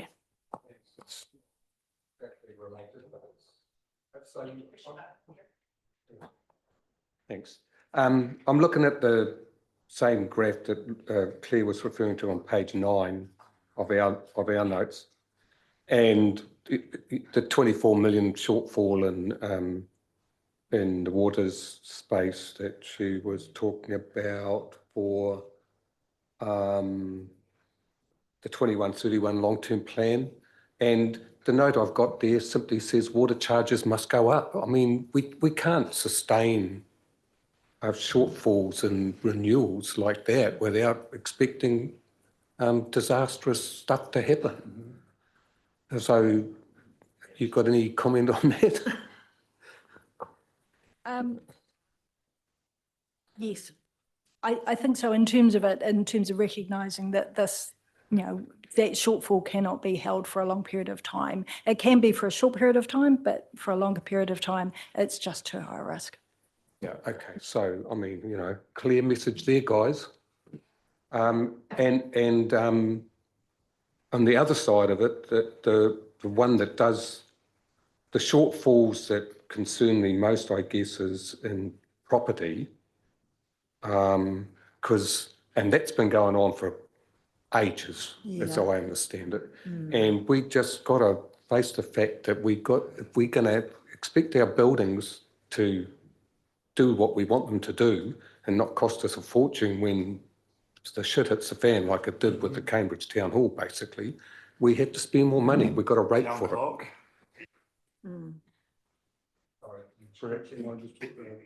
I'd like to add in. Councillor. Yep. Oh, sorry, we don't. Just quickly add in, firstly, Neil, thank you for this, because it's really good to have something visual like this. And I tend to agree totally with other Councillor Brown, that we can't have this. Just ask a question on the shortfall on water. Is this a lot to do with the development, or is this just simply the ageing of pipes? What I'm asking is this, part of growth, or is this more just maintenance? It's renewal, so it's literally the ageing of the network over time. So growth, you wouldn't be impacting this at this stage. All this growth we're seeing at the moment, that's going to come and hit us in terms of renewals in 80, 100 years' time when those pipes come up for renewal. Thank you very much. The other one I was worried about was the actual shortfall on parks, because we actually have a situation where we actually are strapped. This is a level of service, and it won't have depreciation on it or anything. And unfortunately, if they deteriorate to a stage that they can't be usable, we've lost a level of service. So it's just something to bring to everyone's mind when we make these considerations, that the usage at the moment is almost at maximum. I think in terms of, if I can, just comment on that reduction in level of service, that across the board, if we're not keeping on top of our renewals, then your level of service is dropping across the board. It's just not necessarily visible. It may be just that your level of service is dropping in terms of you're now carrying a higher risk of failure. So parks, it's very obvious, because if you're not renewing something at the appropriate time, it visually very quickly becomes obvious. With your pipe networks and your wastewater, stormwater waste and water supply, your backlog of renewals doesn't necessarily show in terms of level of service change straight away. It's not until you start getting those increases in the rate of failures will it start appearing. So it's when it starts bubbling out of the ground more often. But it can be quite a few years beyond the point at which you've stopped funding adequately your renewals before you see that. But any reduction or funding lower than you need for your renewals is affecting that level of service from the get-go. It just won't necessarily be seen straight away. Thank you. Thank you. Before we just move on to activity, our improvement journey, I thought I'd just touch on the additional graph that we provided on page 12 of the report. And I acknowledge in terms of we've talked about sort of the water's signalled shortfall, but you will have seen that on figure 8 on page 12 there, from a water supply perspective, we were in fact funding above what was requested. And I just wanted to point that one out as a bit of an example in terms of either whether it's related to supporting, you know, the complementary funding alongside growth funding, or whether it was the fact that we've had to do upgrading work at our treatment plants associated with consent requirements rather than technology upgrades. So as I say, that was an example then, and just in terms of offsetting the 2021 sort of cut and renewals and things. But through you, Madam Chair, I'll move on to our improvements journey if there was nothing else in that one. No, so this has been a conversation that we've had with our Audit and Risk Committee some time, that we are on this improvement journey, but the decisions that we've made around our activity management planning, you know, we are reliant on our asset information officer roles, and I'm pleased to advise that all of those roles now within our activity areas are filled, which is great. But at that time, we kind of had a look at whether those asset information officer roles should be centralised into a team, sort of, you know, removed from their activity areas, because then they become very focused on delivering the activity management plan, the data analysis, and those sorts of things. The risk being that if we do that, they become a bit more detached from their activity areas. And that can be a two-way benefit, both in terms of helping the wider team understand the why of activity management planning and the fact that we've gone through scenario analysis, we've adopted a particular strategic approach to how we manage these assets. Because if that doesn't filter down through to the operational team, then they'll keep doing what they've always done. So as I say, as an organisation, that was the decision we made, that there was greater benefit having those asset information officer roles embedded in the activity areas.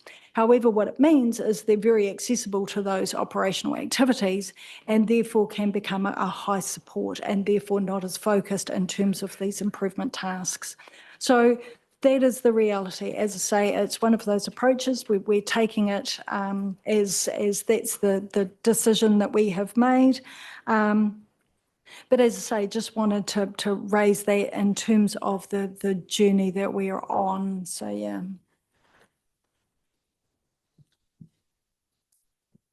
I don't know if there were any questions through you, Madam Chair, arising around our activity management planning improvements. I guess my question is that there's a bunch of actions to deliver the recommendations that are on hold. And so why They were moved to on hold because there wasn't the resourcing available to continue pursuing those particular improvements at the time. So as Dawn was just saying, we're very reliant on staff within the activity areas to have capacity to drive these improvements or to partake in them. And it's not just the asset information officers, it's the rest of the staff that also get involved, the managers and the planners and so forth. And unfortunately, the nature of the beast is they tend to get involved with the firefighting, the day-to-day operational stuff, and these activity management planning and these improvements tend to fall down the priority order. So rather than having a whole bunch that we're trying to push along really slowly, some of them were just like, we just can't get to these at the moment. We don't want to lose sight of them, so we'll put them on hold, but we just need to focus on one or two specific ones that we might be able to get through in a reasonable time frame and then come back to the on hold ones later on. Can you give us a sense of the kind of ones you've put on hold? Pick one, because I mean, they're quite big numbers. Like, you know, wastewater, there's, what is it, 19 on hold. It's quite a high number of improvement plans or projects. So give me a sense. Unfortunately, off the top of my head, I couldn't tell you what they specifically were. Some of them may be on hold because we're waiting for earlier ones to be done, because there is a knock-on effect. Some we can't do. So it may be, certainly there'll be some around improvements to your demand forecasting. But if that activity area is still trying to do improvements in the collection of current demand, that's going to take priority and we'll put on hold the improved demand forecasting, because if you haven't got the current demand required information there, then you can't do the forecasting better anyway. So it's some of those sort of ones that would have been knocked on the head. Other ones, it could be as simple as we're focusing on getting better data for particular asset classes. So example, if we're looking at parks, we may now be focusing on improving our information around playgrounds and not so worried about some of the other lower risk asset types, benches, fencing, etc., because the risk is lower. So we would have put a bit of thought into which ones we're putting on hold, the ones that are going to have less of an impact from a risk perspective. But I can provide, if necessary, a more detailed list, but this is just a high level one, and I can't remember the full list off the top of the head, I'm afraid. I'm not sure I need a list. It was just to get a sense, just to understand the risk that's being taken there. Yeah, thanks. Yeah, to your point, Monty, I guess it's a question really of criticality and prioritisation. And I guess, certainly from where I sit as mayor, and I'm sure that members are the same, that we want kind of some assurance that there is a reasonably good, a rigorous assessment around the criticality and subsequent prioritisation of those projects or bodies of work that are put on hold. Claire. I suppose carrying on with that theme, it just seems to be a massive piece of work actually, and had some comfort that you guys have had a look at that landscape and worked out this is going to be the right approach, or these are going to be the quick wins that will actually get us moved along. I mean, I noticed that the data management and IT systems hasn't made much progress, but has any assessment been done on whether or not, if that was worked on, it'd actually unlock a lot of the other areas and make it a lot easier to progress? Like, it might be a case to say, if we could actually get a dedicated resource or something to lift the performance and the data management IT, we could actually get a lot of other stuff following through, like it might make sense to focus there. I mean, have you done that kind of sort of triaging or anything? Yeah, okay. I think there's two questions in there, one around the process and then around more specifically around the data. So I do the process in terms of how they were prioritised. So yeah, we went back to the International Infrastructure Management Manual in terms of if you're doing activity management, these are the key activity sort of tasks within it. That you got foundational, you got sort of middle ground stuff, and you got more advanced. Everything, all the activities were scored against those sort of criteria. So all the more foundational tasks were scored higher, because of course, if we can't get those foundational stuff done well, then we're never going to achieve the other ones anyway. So there was a lot of rigor put into the process of prioritizing all the improvement items across all the activities areas, and then your on-hold ones would typically be the ones that scored a lot lower. Okay. Yeah, I'm comfortable with that explanation. Thank you. Through you, Madam Chair, I might just touch on the waters activities as well, as just recognising that over the last 12 months, our focus and our people were very focused on what a transition to a water entity looked like. So from a data and asset management perspective, they were very much how were we going to translate our data into the new entity system, all those sorts of processes. So their ability to do anything beyond that was nothing. So you know, that's been a big contributor to things being on hold. So I can come back to the data and the data systems then. So there is work going on at present around the shift from our old activity management system, Asset Finder, onto the new Tech One module, Enterprise Asset Management. That's fully supported by George's team, and that's work in progress. It is a complex beast to introduce a new piece of software like that. George's team's working alongside both property and community facilities at present on that. And once that's in place, that will provide a tool that will allow us to or provide the opportunity to improve in some of these areas. Obviously, with any tool, it's, you know, we will need the relevant resourcing and knowledge to use that, but that comes with experience in terms of the knowledge, and the teams are aware of what they need to provide to the resourcing to see that through. So yeah, that is ongoing. It just takes a little bit long. It's taken time, as these big projects do, but it is progressing along. Monty. Can I just chuck out a general comment here and see if others agree with me? I haven't got a whole lot of appetite to take any more risk in this space than we already are, to be honest. When you've got renewals sitting below requests, which is sitting below depreciation, and at the same time, you've got a bunch of asset management plan improvements sitting on hold because of lack of capacity. I mean, that's a degree of risk there, right? And at audit and risk, it was identified as an emerging risk, asset failure. So yeah, I don't want to take a whole lot more risk in this space, okay? And it's a question of resourcing. You've got to resource the team to mitigate those risks. So yeah. That's my level of comfort. I haven't got a whole lot more, okay? Yeah, I have to say I agree with you, Monty. It's a pretty sobering report. Yeah. And yeah. No. I was going to say something, but I won't.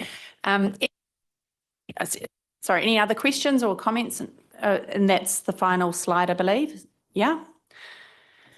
Wonderful. Look, thank you very much. We're now going to break for lunch, and we will continue at 1:55, I believe. Oh, it does say renewals continued, but have we caught up on that? Yeah. Oh, look at us. Look at us go. Brilliant. So can we bring, oh, hold on. Let's come back at 1:55.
Righty ho. Welcome back, everybody. Hope you had a good wee break there, cleared your mind and got ourselves ready and rearing for our next after lunch sessions. All very important stuff, obviously relating to prioritisation in terms of principles underpinning our long-term plan. So I shall pass the mantle over to you, Melissa. Nice to see you. Thank you. So I guess I'll just start by saying that I'm hoping that these next few items will be a little bit lighter on the brain, noting that it is a post-lunch session, so we should be able to get through these relatively quickly. So the first of these afternoon session memos was around the prioritisation principles that we're looking to use for this coming long-term plan. So at the 29th of May workshop, elected members did provide the feedback that the strategic framework was relatively fit for purpose. And so what we're looking for through this workshop discussion is presenting what we're calling prioritisation principles to be able to help inform the prioritisation of business cases going into this long-term plan, and obviously where investment is prioritised as well. So if you look at the pyramid included in the memo, it is really signalling a back to basics approach, which is consistent with, I guess, our current environment and just following on from the enhanced annual plan as well. So I won't go through these in too much detail, but the base of the pyramid obviously setting really solid foundations for our organisation, and one where we really focus on meeting legislative requirements and our compliance requirements. So I guess the example that I've used there is around drinking water standards, but you'll be familiar that there are lots of standards and lots of pieces of legislation that we have to comply with. So proposing that that is ultimately our number one priority in terms of our investment over the life of this long-term plan. The next, I guess, consideration or prioritisation principle there is looking after our existing assets. Obviously, we've just had a workshop on our renewals program, so you'll be really familiar with the state of our existing assets. And I guess it was great to hear that you shared staff sentiment, and this is why we're looking to have this as our next principle that we used for prioritising investment. The third one being maintenance of levels of service. So through the previous LTP discussions, there wasn't an appetite from elected members to change any of our existing levels of service. So this is really consistent with that. Noting that it also includes no new levels of service. So yeah, that's kind of what we're signalling there. And then I guess the cream sitting at the top is really in relation to more discretionary type projects.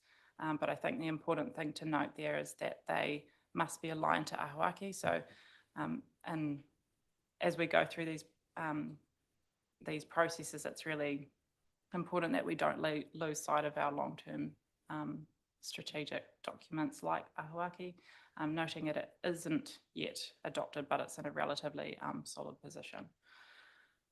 So those are, I guess, the 4 tiers of prioritisation that we're looking to use when we do go through the business case phase of this project, which is starting as of this afternoon. I'll be giving that instruction to managers, so really looking for your feedback on that today. Thanks very much, Melissa. Claire and then Bill. Yeah, thanks, Melissa.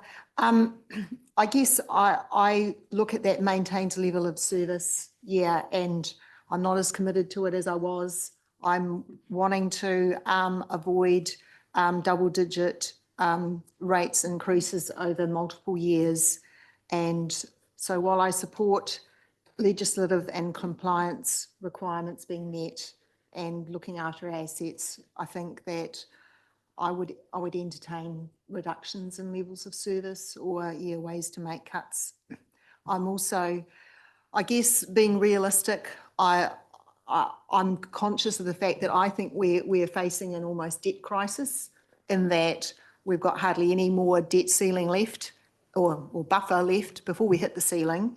And so a lot of this stuff is actually academic unless we work out how to manage that debt in a way to give us more capacity. And I would like that to be a priority. Thanks, Claire. Bill? Thanks. The one thing I wanted to know in here is where the people are. Like I looked at existing assets, and I don't like our staff or our team to be called assets, but I did wonder in these priorities where our people are. So in terms of how we're looking to use these prioritisation principles, it is for how we prioritise our business cases. Largely they're focused around projects. However, some of them do have people resourcing associated with those. We don't typically like to separate those out unless there's exceptional circumstances. So I think to your point, the people aspect is woven through here. It's not something that we would specifically have as a tier in our pyramid. Yeah, okay with that, Bill? Yeah, I guess, yeah, it's not explicit, but, you know, I guess that's what I was looking for, is whether we needed to be making a statement in that regard, because they are an important asset, and needing to fill positions inside this organisational pyramid is going to be important to us going forward. And we heard just in the previous one from Dawn about how, you know, they've been able to progress further with the fact that they've had some people added to what they needed to be able to do. So yeah, if it's implicit, then that's fine. But I just wondered whether it needed to be explicit. Yeah, I'm relatively comfortable that it's not, but I'll make sure that when the messaging goes out to managers, that they are mindful of that. Anybody else have anything? It seems abundantly clear to me. Look, I do have some small amount of sympathy actually for what Claire has mentioned. I was not available to attend the levels of service workshop that we had. It was that awful day after the terrible car accident a few weeks back. So I guess crystallises your thinking a bit, doesn't it, when you see how quickly that debt headroom can be gobbled up. So look, I don't know whether we're at a point whether we ought to reopen that or whether we sit where we're at. And I guess I'd quite like to just sort of get a steer from the room whether we're actually comfortable with the maintenance of the existing levels of service. And I don't mean to re-litigate the whole workshop because it's unfair, but I'm happy to go with the majority, but I just thought maybe we should just give a little bit of airtime to Claire's suggestion. If it dies, then it dies, and we remain there. Can I just, the next item is focused on our levels of service renewal, so we can have that now. Maybe that's where, okay, yeah, that's so where it will come in then. Yes, I mean, we can transition into that if you like. Yep, absolutely. So, yeah, so this through this long-term plan, we weren't explicitly proposing to do a thorough review of our levels of service, noting that because we've had to defer the LTP, pick up an enhanced annual plan, and we're working towards developing this LTP in a relatively condensed timeframe. And this was one of the items that we identified to be a secondary matter for consideration through this long-term plan. So we weren't planning to do a wholesale review of our levels of service, but I think the feedback from that 29th of May workshop was that elected members will be open to that where we are financially constrained and where there would be a desire to do that from a financial, affordability and cost saving perspective. So that's what we're gearing up for. But I guess off the back of the last discussion, Dawn, did you just want to say a few words rounding that out? I guess I'm just sort of thinking about at the moment within our organisation, our activity areas are going to be pretty much finishing their business cases within the next couple of weeks. So that clarity of direction is going to be really useful for them in terms of it. With respect to renewals, certainly what I heard this morning is that we will try as much as we can to bring you the latest picture of what our renewal requirements are, rather than sort of pushing everything to those last few years. As a much more realistic view over that 10-year period. But I just wanted to kind of check in on that, because I acknowledge that we've kind of talked about the three key areas of funding, you know, our growth, our renewals, and talking about levels of service. But I just wanted to make sure that if that's the direction about renewals that we take back to our activity managers, that I was hearing it correctly. Andrew. Yeah, so from my point of view, absolutely. I'd like to see priority on looking after the assets that we have. And I don't want to see levels of service go down, no one does, but we also have to be realistic. And look, just on that, I guess I'd like to understand how the managers submit their, don't know, look, I don't want to get into detail, and yet at the same time, I'm curious about the Redoubt Street rehab that I guess, I don't know whether that classes as a renewal or not. I've got the toilets were well past the use by date and all the rest of it. But that seems like a quite enhanced level of service to me, and probably several $100,000. I mean, I don't know, at a time when we're sort of slashing all our budgets. And, you know, yeah, so it's not about that specific project. I love it, don't get me wrong. I think it's a real enhancing for our town, but at the same time, we're spending quite a bit of money that seemed to me, I guess, a choice that we made. So.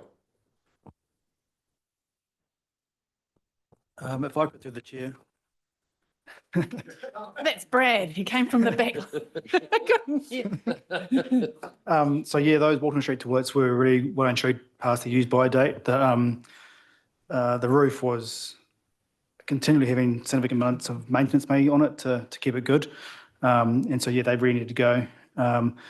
As part of that, you'll know from your experience that the toilets are in the corridor. So we wanted to make sure that as part of the renewal, we want to make it safer. So the transportation team looked at options to achieve that, and then have come up with a bit of a more comprehensive design while the contractors are on site to maximise that time.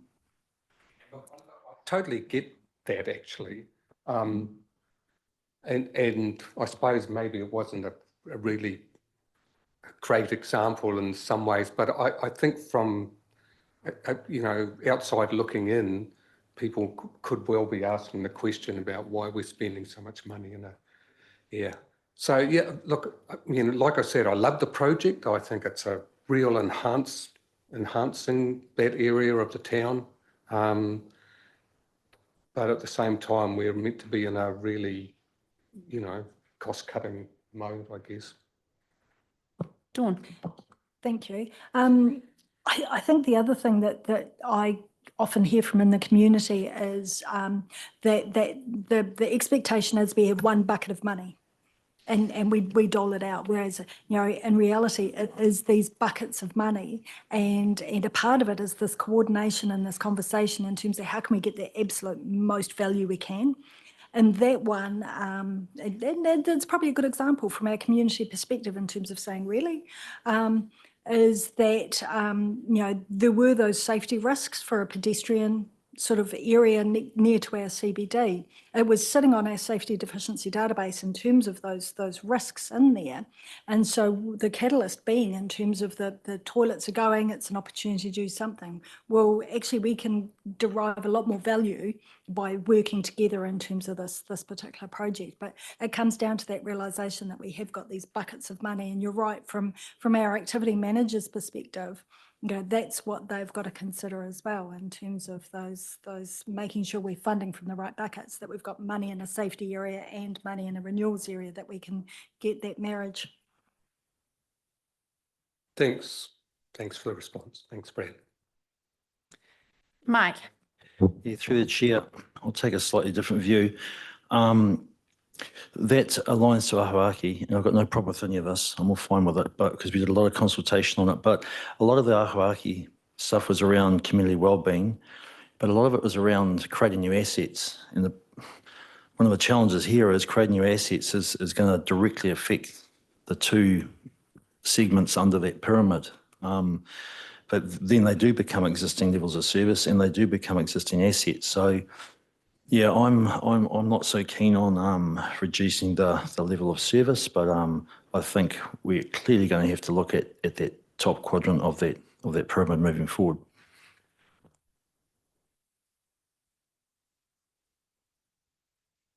I guess the point there is making sure that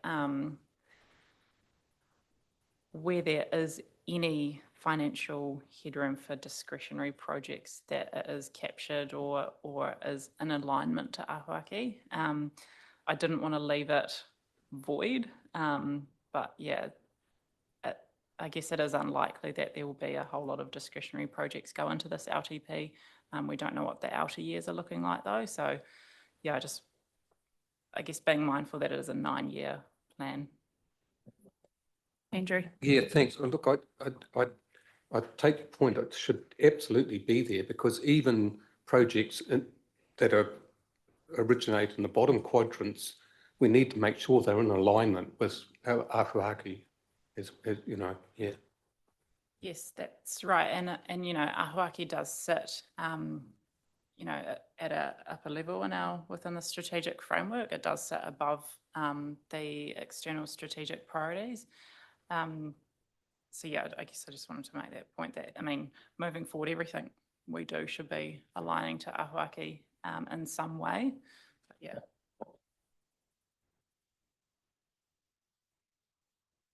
So, it seems to me that we've discussed that one relatively thoroughly. We're all comfortable with the paper. Yep, you have lots of nods. Are we happy to then move on to the forecasting assumptions? Yes, please. Yep. Thanks, Melissa.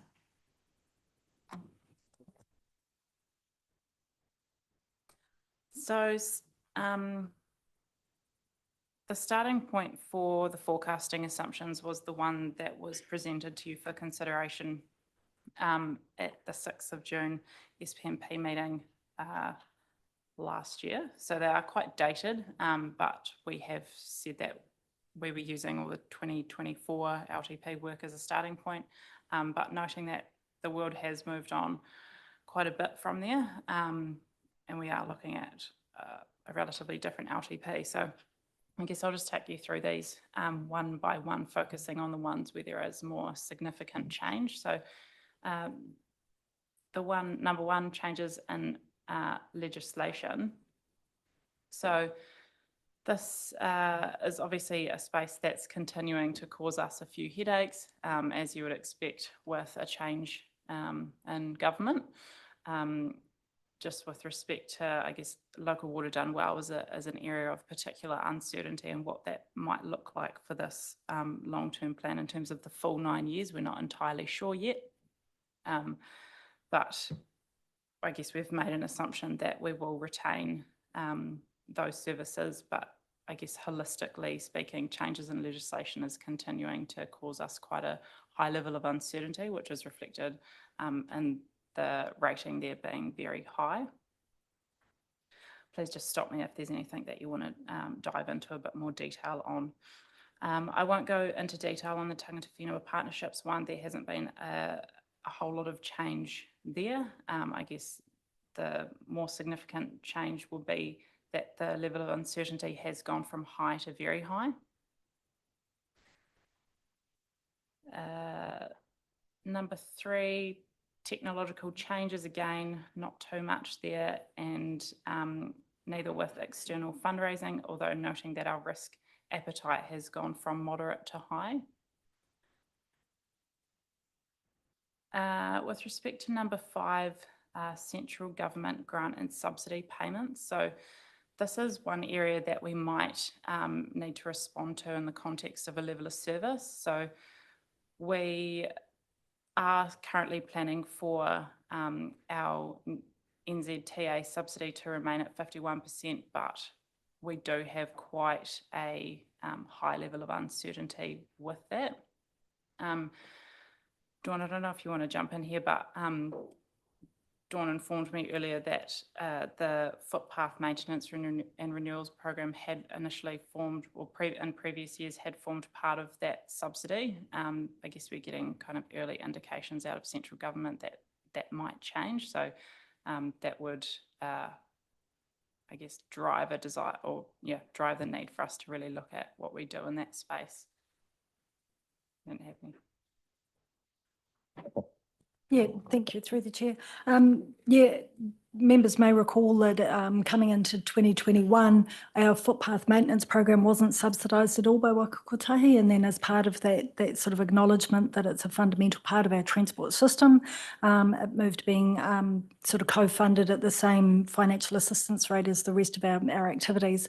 But the squeeze is on in terms of funding all of the activities across that transport space and changing priorities for government, such that we are anticipating it may not return to a zero funding sort of assistance rate, but there may well be a reduced rate, or either that or a significantly reduced program, in which case we'll then have to have a discussion with you in terms of whether we scale down the program to match that level of co-funding or whether we maintain our local shares. So those sorts of conversations, but hopefully we will have that answer by the end, middle of August, because the NLTF, the National Land Transport Fund, announcements will be made at the end of August. So we'll then know definitely, but hopefully we'll get a heads up prior.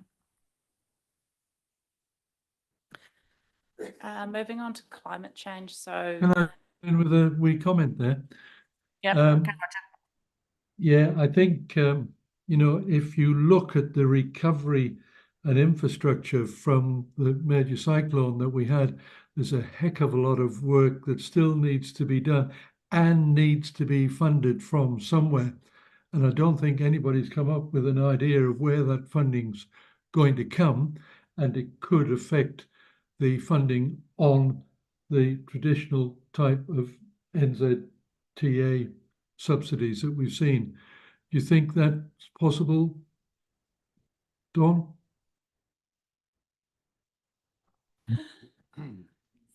Through you, Madam Chair, I guess, we certainly acknowledge that the level of investment is absolutely significant, but funding arrangements, I guess it's one of those things where we're not keeping quite such a close watching brief on some of those areas around funding for emergency maintenance and the like, because we're touching wood, haven't been severely affected or impacted for many years and haven't had to make a claim through those emergency works requirements.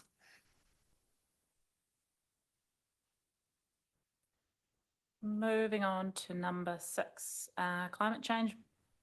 So the rating for this one, in terms of level of uncertainty, has actually been reduced from very high to high. I think in that context, it's not so much about what but when. So we do still have a really high uncertainty around when a climate change event is likely to result in impacts to our infrastructure and the like. So we did feel like it could have been reduced down, but still maintaining at a relatively high level for that one. The next one, global crisis and emergency events, is more focused around business continuity. So it talks about a pandemic, but also emergency events, which could obviously be a climate change type event, but it's more around how do we make sure that we maintain existing levels of service and keep the organisation running. So not too many changes there. The next one, life cycle and funding of assets, is a combined one with a number of other assumptions. Life cycle is significant assets, revaluation of non-current assets and sources of funding. So those ones have been combined into one assumption there.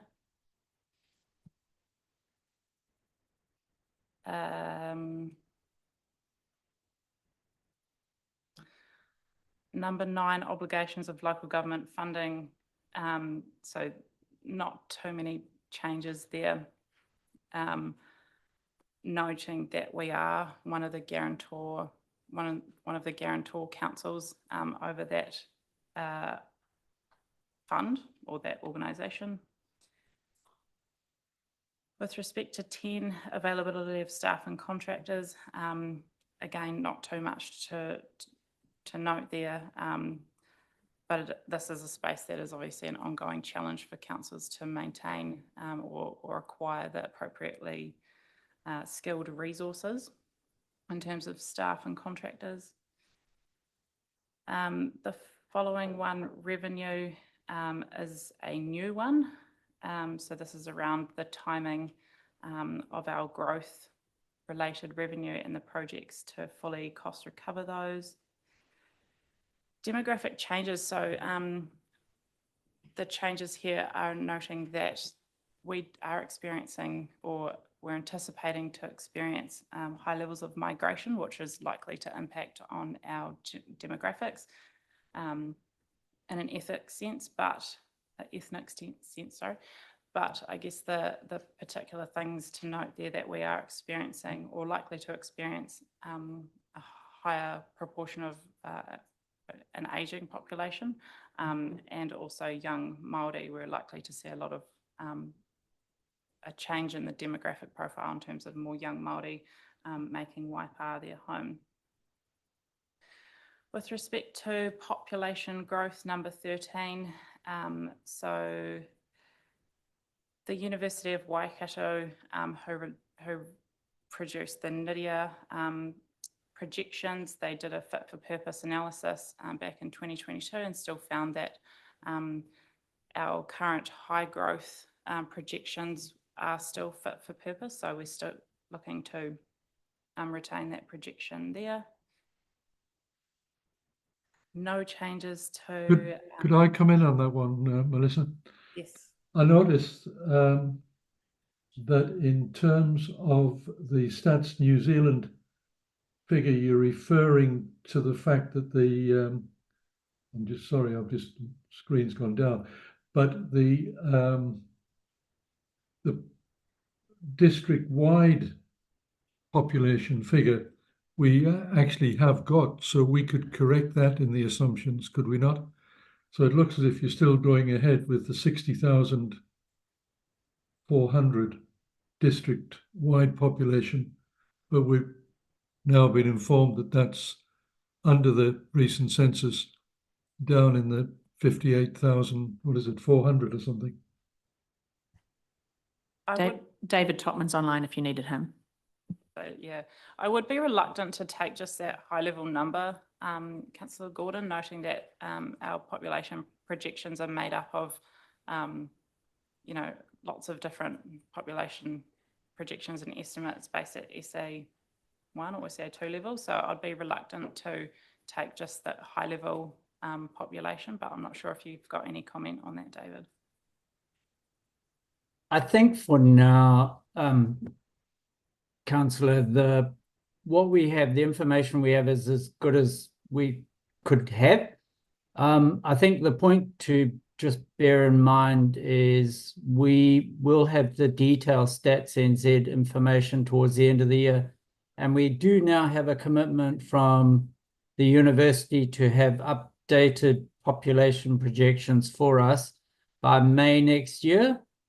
And what we'll be needing to do at that stage is then make a call in terms of which of the scenarios we are going to opt for in terms of the high, the medium, the low.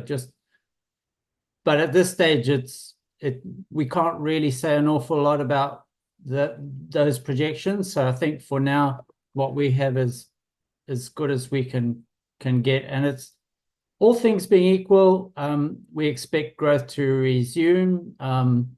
And what Melissa's got here is, I think, as accurate a picture of the situation as we could have. Thank you. Thanks, David.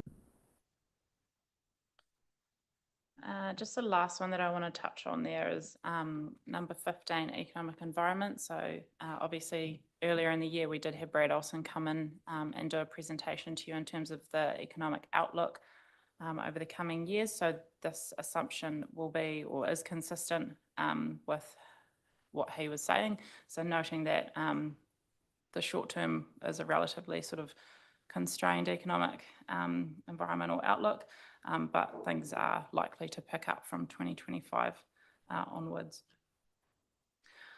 I'm not going to go over the remaining assumptions, noting that these are really in relation to our financial assumptions, and we don't have the data for that yet. So once we get that data, we'll revise those assumptions along with all of the others and then present those back to you for another review and probably adoption at that point. So yeah, any further comments on those? Bill and then Claire. Thanks, Melissa. And I wanted to wait for you to finish, but we stepped over the Tangata Whenua Partnerships one. Obviously, I have a view in regards to that. And I just wondered how the risk appetite got to moderate, because I can tell you right now, I think it's high. And yeah, if I was doing a safety assessment, cultural safety assessment, I would say it's high. And my reasons for that is that, what we talked at the Huia Iwi that was held at Mangataltari about the fact that we don't have a iwi consultative group at the present point in time. We've got Ngā Iwi Tōpū doing more than it's been allocated to do, and was set up to do by the Māori Queen when she was alive. And we've lost Shane, and we've lost Gary Knighton, and those people will be replaced. And I talked earlier about the need for human assets to also, or human resources, or whatever you want to, but people to be looked at a bit more in terms of our long-term plan and where we're heading. Because in here it also talks about the need for tikanga training and te reo practices and all of that. And yeah, I just wanted to say to the rest of you that to me at the moment, the appetite, risk appetite, if I was doing it on a safety perspective, which is an area that I understand a lot about, I would say that it's not moderate at all, it's high. Do you want to come and speak to that? 'Cause I was just going to clarify in terms of the risk and the risk appetite being two distinct things, but George, if you're able to respond to Bill, that would be great. Thank you. Thank you. So just to clarify, so the risk appetite is where council would like to be. So it's where we're striving to get to. At, our current residual risk around our mana whenua iwi partnerships is actually very high. And that's reflecting everything that you've just said. So we would like to get to a moderate level, but we recognise we are currently sitting very high.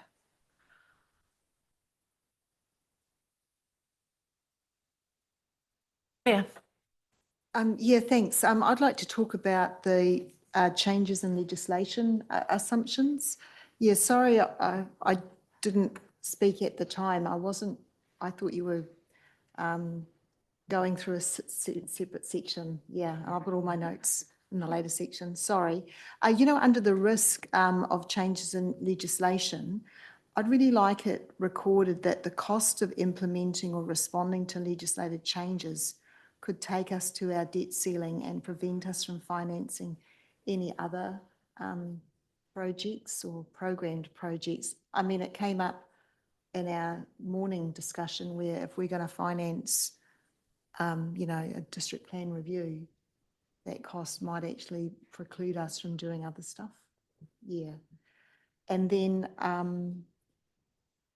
in the failure to manage those, the response and impacts, it's a top risk to achieving council's strategic objectives, and that's regularly monitored and reported for councillors to the Audit and Risk Committee. I'd just like that discussed a bit, because I think that if it's to do with the debt constraints, I actually think that should come to the full council and be regularly reported. Yeah, not just quarterly. Yeah, so it's just that I feel that we're into territory where we will need close forecasting. We may have to have a hierarchy agreed of how trade-offs are made, things like that. And it's probably going to be on a case-by-case basis. And so I think it needs close monitoring, yeah, by the full council.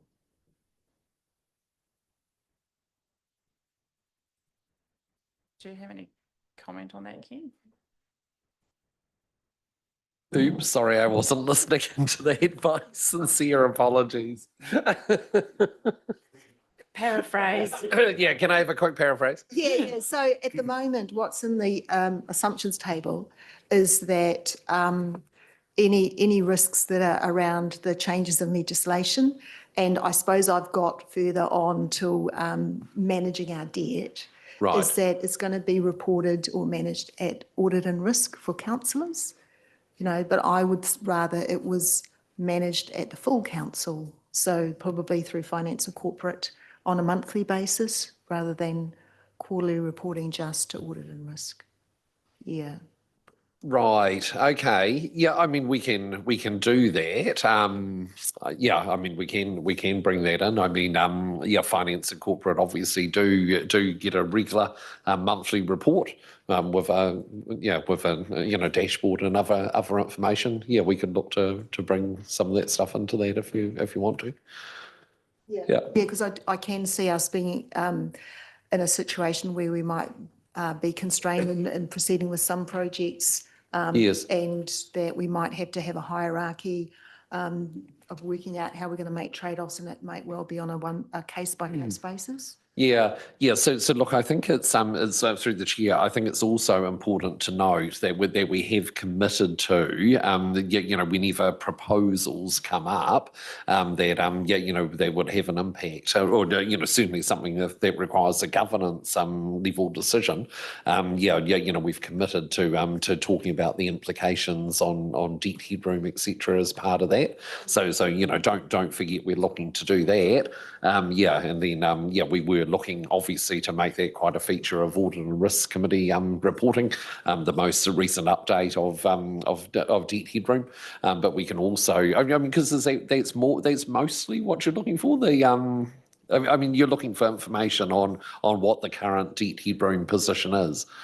Yeah. Yeah, and I appreciate that we get it when it's an agenda item, where we might be looking to take on more debt. Yes. I guess I'm looking for a broader assessment that forecasts as well. So, because then you can only look on that one particular case. Yes. Where I think you need to have an overview. Yeah, Yes. that might be forecasting as well, or giving visibility to other things that are coming up that might also have an impact, because Yes. if you're just thinking about, well, it was just a timing thing, this project came up and we gave all the funding that we could to that, and next month something that actually might have been more critical has come up. Yeah. So look, the other thing is just in terms of that dashboard report that does go through quite regularly, in fact monthly, to Finance and Corporate. I mean, we've now introduced into that a debt headroom graph. So it is quite new. I mean that's that's going to be the basis for the Audit and Risk Committee reporting. It is already coming through to Finance and Corporate. So on a very regular basis, you are seeing that most up to date debt headroom graph that is already in place. Yeah, and I think I requested at the last Finance and Corporate meeting that we have some forecasting or some forward projections on it too. So Yep. I think you agreed to that. Yeah, yes, but again, that's already in there. So at the moment, it is forecast as far as we can, which is to the end of the 24-25 year, because that's as far as what we've that's as far as we've been able to go at this stage. When we have the LTP, drafted up and we've done forward projections of revenue and debt, in that regard, then we'll be able to go further out. But at this stage, we've already in our reporting, we're picking up forward projections through to the end of 24-25. So the assumptions table mentions audit and risk as the place where that would be managed. So if we could change that then to finance and corporate. Yeah, so through the chair, that can certainly be broadened, and in fact, it's already in place at the already at the moment. Yeah.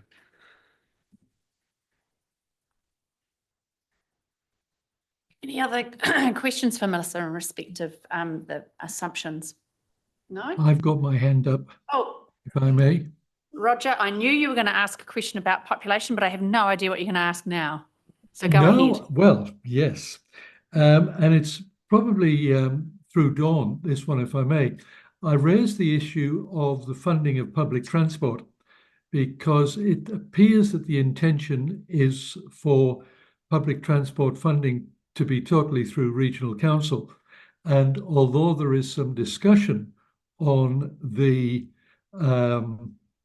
method of funding, I think the intent is still there to move total PT funding to regional council. Is that not something that should be included in the assumptions? Because it does have a budgetary impact. Through you, Madam Chair, yeah, that was something that we obviously heard just through the Regional Transport Committee. I don't know whether from Regional Council's perspective, the piece of work they're going to need to do in terms of looking at how that is funded across the region, whether in fact they'll be able to progress that in year 2, which was kind of the expectation they gave in their consultation document.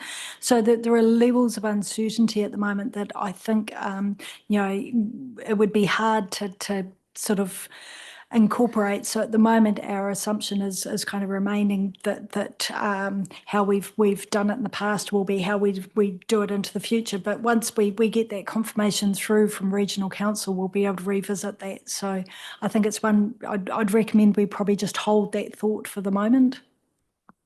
Okay, thanks. Thanks, Roger. Claire, did you have another? Yeah, just a couple of other things. They're quite minor though. One of them is the technological changes. And I'm looking at the mitigations. I just thought it'd be great to put in more about the digital roadmap that we are working on. My wording was we have our digital roadmap in place that will expand the productivity benefits IT can deliver. We have identified where our biggest opportunities are for efficiencies and productivity gains and have plans in place to realise these over time. It's probably already there. We can build that in. Yeah, and then the next one down is the external fundraising, and just under the risk, like it says that we try and get make grant applications, but I understood that Gary Knighton used to do that, and as Bill's pointed out, Gary's not with us anymore.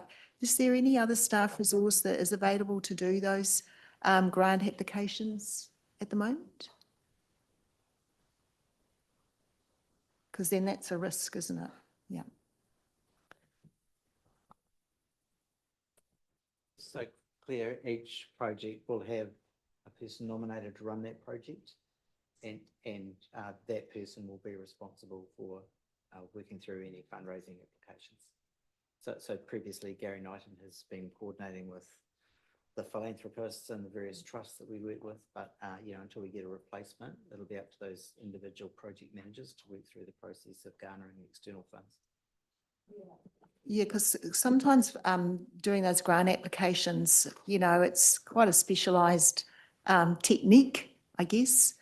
Yeah, I'm not sure if just a project manager on their own that might not have the experience. Are we setting them up for failure? That's all. Yes, so perhaps we'll just leave it to exec and the project managers to work through those issues. You know, from time Yeah. to time, you'll have a project like Te Arawai, which requires expertise, the likes of which we buy from Steve Bramley. Yeah. And there are others that we can manage internally. So it's a horses for courses type thing. Yeah, okay, cool. Thanks, that was all, thank you. Yeah. Just Claire? Actually, sorry, I was just going to say in response to that as well, we have, and if it does give you a bit more confidence, we've just recently had some really outstanding success with an application, and that was done out of the property team actually, you know, for the Cambridge town clock. So yeah, a $200,000 funding from there. Boy, was that a comprehensive application. You had to read through that to sign it off, and boy, a huge amount of work went into that. There was lotteries funding, but yeah, worked through that within like I say, within the property team. So Greg Boyle in particular was very involved in that. I think Dustin had some involvement as well, but yeah, some good work in that space. Please tell me you've got lots more out there. Not at this stage. Damn. Excellent. Any other questions or suggestions for alterations to these? They look pretty comprehensive. Obviously, we've had a pretty good discussion around them. That being the case, I believe that is it for you today. Thank you, Melissa. Thank you so much for your work and that of your team. It's pleasing to see it all come together and realising there's such a long run up in these things, and it's good to see that there's a lot of planning done at the front end. What's that saying? If you fail to plan, you plan to fail. Right, so moving on then to our final item, it's the organisation KPIs. George, take a hot seat. Oh, Gary wants to do an intro to give you a big... Thanks, your worship. So apologies to the the Performance Management Committee. I did plan to table this last Thursday at the informal meeting, but essentially what these internal KPIs are is a range of performance measures that we think the organisation could usefully pursue in order to deliver the external KPIs. And we garner information from things like the staff survey and the ratepayer perception survey. There's a whole bunch of other things we monitor within the organisations, but the idea is that we, the CE and the exec, adopt these as the areas of internal focus that we need to make the organisation work as good as we possibly can and report against those. The idea is not to clip the wings of the CE Key Performance Management Committee.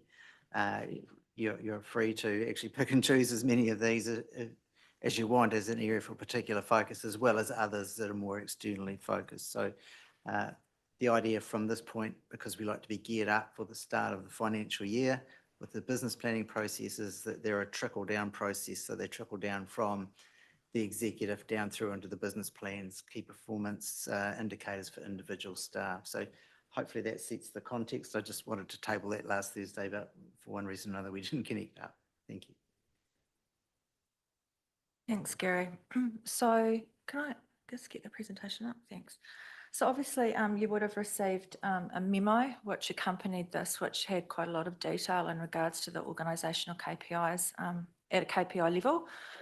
So that supports this presentation. But what I wanted to do was just give you a briefing and overview of it, but also touch upon more of the process that we go through in terms of the development of these KPIs.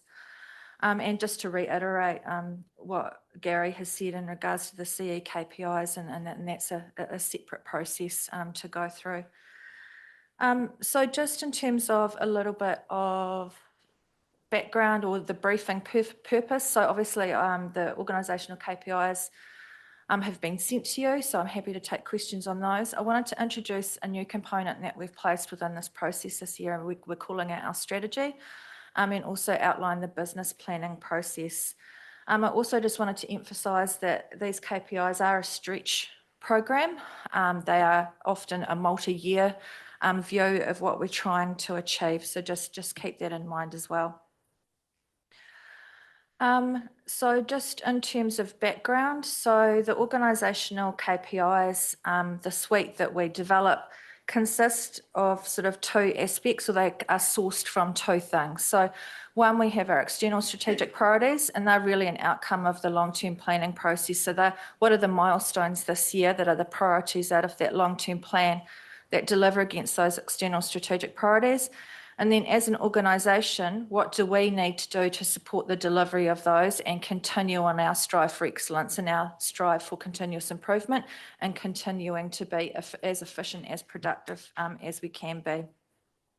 So that's where the KPIs are sourced from. Just in terms of the next component that I just wanted to talk to you about. So historically, when we've set the organisational KPIs, we've had quite a clear set of, and I don't have my glasses on, so I'm assuming that's clear, is it? Yeah, okay. Oh, I couldn't be sure. So we've had conversations internally around, we've got a robust strategic framework, but from an internal communication perspective, there's a lot to it. And so what we've done this year is we've stripped it right back, and this is an internal tool for our staff that we're going to use. And basically this supports the whole concept of that golden thread right through the organisation. So why do we exist as an organisation? And you can see that we've developed a purpose statement there that articulates Ahuaki and brings Ahuaki into that. The leadership team have also developed an organisational statement, so who we are. So you can see that statement there on the diagram. It's very much around us as an anchor for our community, bringing in that concept, and also around those aspirations that the leadership team and the rest of the organisation have around, thriving amid change, seeking opportunities and boldly innovating. And that leads right down into our organisational KPIs, which feed into what we do and how we achieve it, and then the way we work, which is what we term Potatiki, which is our organisational charter, and that's very underpinned by our core values. So I just wanted to show you that in terms of better understanding how these organisational KPIs fit into our business planning process and how our staff view them. So ultimately, there's a golden thread down from why we exist right through to people's personal PDRs. So the objectives that sit within their PDRs go right through this process. Performance development reviews, or their personal performance objectives. Yeah, so these are our organisational objectives right down to personal objectives. So when we go about, obviously I've talked about the fact that the organisational KPIs are a suite across our external and internal priorities, but I just really wanted to touch more on these internal strategic priorities. As a governance body, you're obviously setting those external strategic priorities in terms of what we're delivering for our community. As a leadership team, we go through this process of developing these, which say, how are we going to deliver on our LTP? How are we going to make sure as an organisation we continue to move forward? So we do quite a bit of scanning, go through quite a robust process as a team, and they're just some of the factors that get fed into it. Probably of note there is our staff engagement feedback results play a huge input into the process, as well as looking at things like what is our risk profile? What do we need to be doing to keep moving more towards appetite? And so they are used to develop what we call our internal strategic priorities. And when you have a look at our strategy in the memo, they're outlined there in terms of how we're going to achieve it. They are building and enhancing our connections and partnerships, excellent delivery of services, sound financial stewardship, and it's all about our people, tangata. And so that's how we go, I guess, the process around setting them. And then what happens, as Gary talked about, is we undertake a yearly business planning process, and that basically gets everybody on the same page. So we've got this priority suite, and that priority suite is the CE's business plan. And that again then gets cascaded down through the business. And I just did a really quick example here so you can see how it all links together. So I'm about to issue the CE business plan, which outlines all of these KPIs. And then the GMs respond to that in terms of what they're going to deliver for the year. And then the managers respond in kind.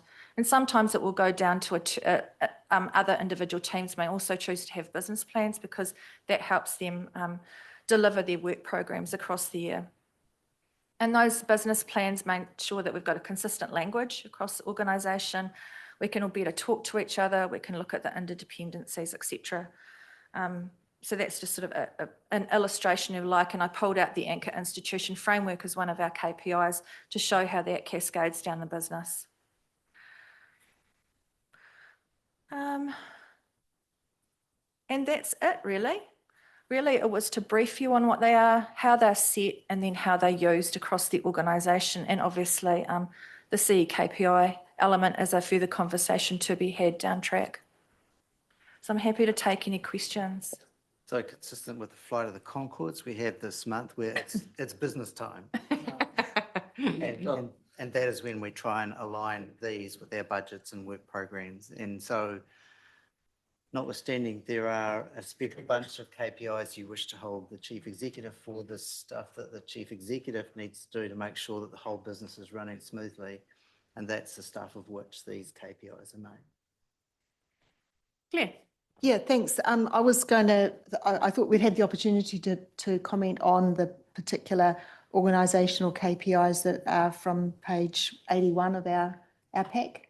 Yeah, because I'm looking at nurturing and respecting our unique culture and heritage. So that's the second row. And in the middle column about the organisational KPI 24-25, the second point talks about a Mātauranga framework is established alongside Mana Whenua to inform future decision making for restoration of the Mangapiko and Mangaahoi program. So I'm familiar with the Taia project, which is in that catchment, and there's already a Mātauranga Māori facilitator who's probably already doing a lot of work in that space. And I thought actually that kind of framework would be useful for all the different forms of restoration across the entire Waipa district, you know. And in fact, I thought it'd be good to work with that guy, Te Ao, to actually create a broad, create a framework that can be applied not just there, but, you know, across everything. I just thought it was quite narrow. Yeah. And in fact, that he's probably already doing a lot of that work. Yeah. So it's just a suggestion. Yeah. And then further along on that line, the lag measure is the usage of Te Arawai journeys. Now, I'm pretty familiar with the stats on that. I'm always really pleased to see that. But is there anything that promotes it? You know, like, is it just something that happens, or is there any way that council can be using things to trigger people's interest in it, and that so that we're actually making sure it doesn't just sort of fade away and everyone forgets about it, you know, that we're actually building usage? So I was pretty interested in, yeah, that kind of thing. So I was just going to invite Brad up to speak to both of those items, or Dale Marie, sorry. Oh, yeah, okay, Dale Marie. Pai tō kōrero, Claire. I think Te Ao is a great resource for us at council to tap into, and I think what's really cool about him is that he does have to work across the iwi. So he will have an insight and a view that will cover the iwi. I think what's even more advantageous for us is we have frameworks like the Matariki framework as well that was used with the Cambridge project, and that can, you know, also be added into the mix. So that is a lovely whakaaro, and Te Ao would be a great resource around that Mātauranga framework. And I'm sorry I didn't bring that up, but I'm just a bit tired with a whole bunch of stuff at the moment. So, but that is a great idea. And good point about the Matariki framework, which I don't quite understand how it fits in, but I remember it being mentioned. Yeah, so whether or not there's potential, Brad, to combine those two concepts to because I just want to see, like, it's really useful, but can we build something that can be applied right across the district? Okay. Brad, and then Kirsty's keen to talk to this too. Do you go first, Kirsty? Kia ora through the chair. Thank you, Councillor Clare and Councillor Dale Marie. So really valid points. This came about through a particular project and I guess a recognition that we needed to work in partnership with mana whenua particularly. And so Urin Kapua from Ngāti Apakura Rurunanga Trust was brought on board to work alongside Shane and the team, including the project delivery team, to develop up a framework for this particular project, but with the intention that this is something that we could look to develop as a guide across the district in relation to all of our projects as we move forward.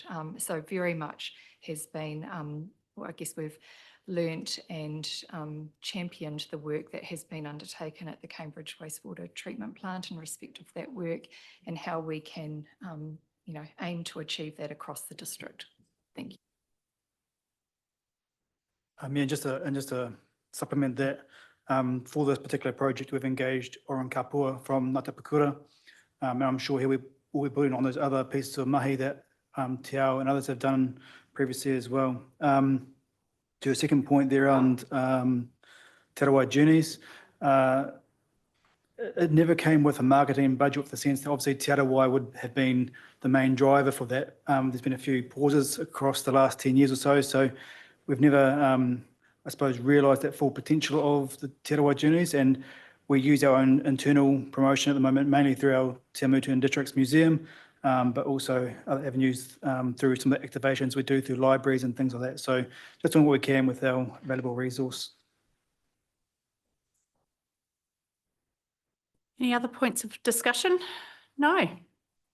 Oh, no, Claire, you, again, no? Yeah, so this is Go a again. biggie, actually. Yeah, it's on the next page. Oh, yeah. It's the heading, the last one. It's got leading the recovery of Waipa. So these are the external priorities. So I thought that was replaced. Because it should have been, because it's relating to COVID. And I thought we replaced it with some environmental aspirational statement, but I could not remember what it was, and I didn't have time to look for it. I think Mike's got it. So unfortunately, we're still operating under the 21 LTP with our enhanced annual plan. So these are the priorities that are set there. So for the 25 LTP, they will be updated to what you said. You've already got a base, I believe, put together. Yeah, so I just assumed that we would have that updated one, actually. Yeah, I thought that's what we were. This is just refreshing our memory, is it? It's not actually setting new things. So this is legislatively, we're still required to be operating what is under that enhanced annual plan, which is those priorities. But the milestones have been updated in terms of what we're delivering against those for the annual plan. Okay, so there aren't any to do with natural environment apart from that Mātauranga Māori framework then.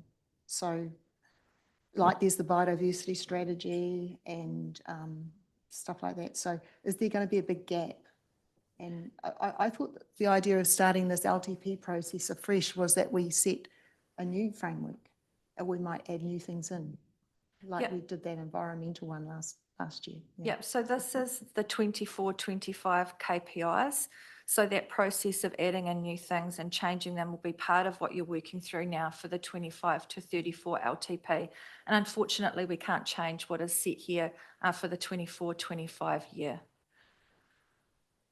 Through the chair, if I may, so you're absolutely right, Claire, that through the early work that we did in developing the 24-34 LTP that has been paused, there were changes made, discussed and agreed by elected members relating to environment and climate change, and also removing that one relating to the recovery of Waipa District. But as George has mentioned, because they've been agreed with the community as part of the 21-31 long-term plan, they remain in place until that LTP is changed. So certainly what was discussed and agreed can be shared again with you for further conversation, and it will be then presented to the community for feedback when we go out in March of next year.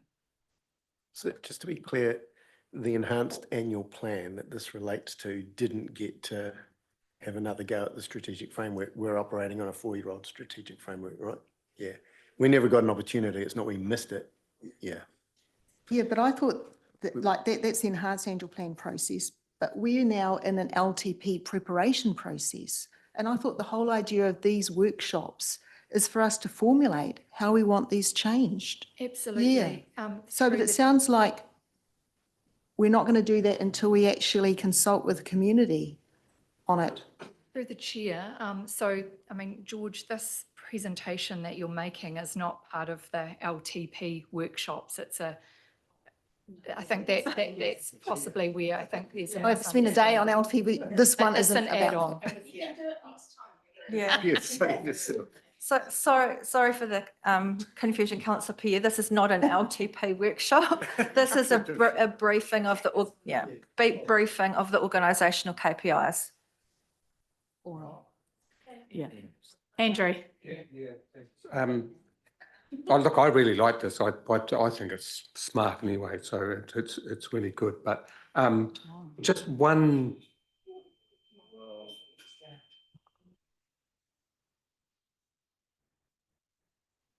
I've tried again. Seems okay.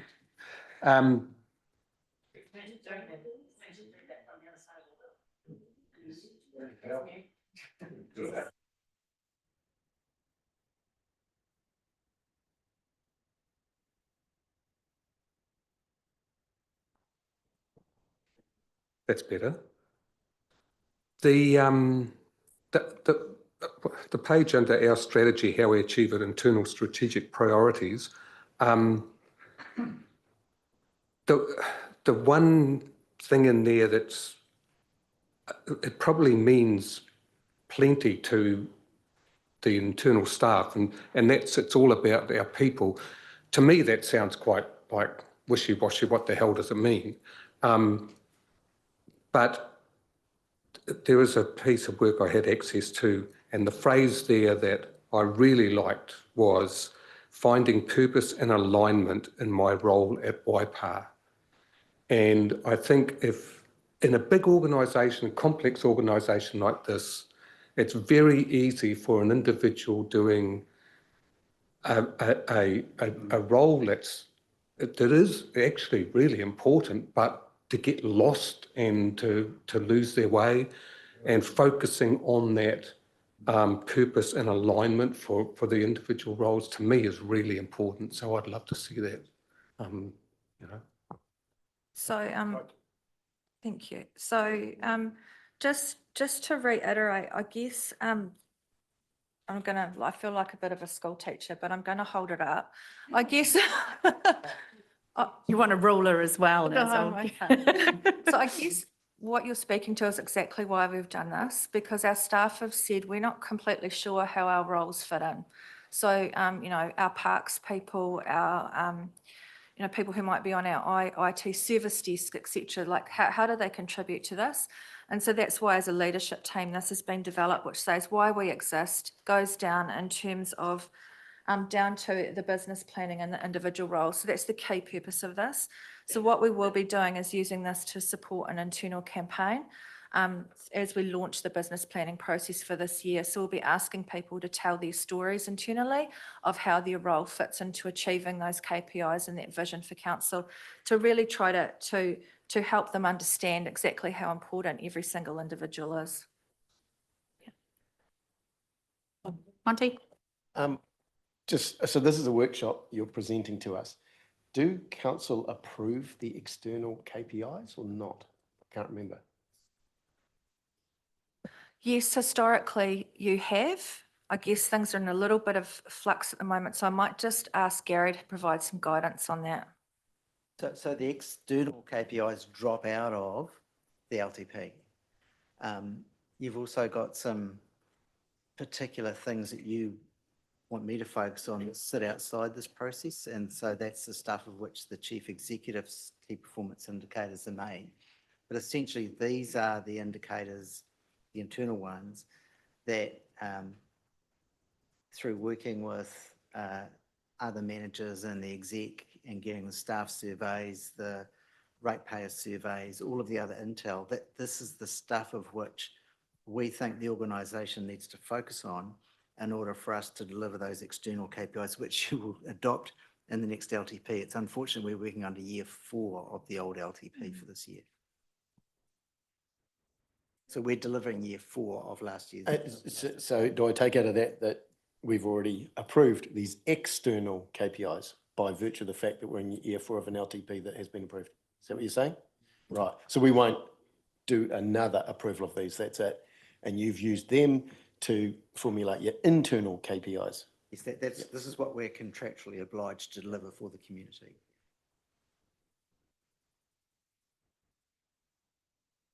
Great. Any other discussion? Been really, really good discussion once we realised it wasn't an LTP workshop. Excellent. No, that's great. Look, thank you very much, George. Always pleasure to have you present to us. And I think that concludes our day. And look, we're actually ahead of time. Go us. Bill, could I invite you to close us, please, with an appropriate karakia?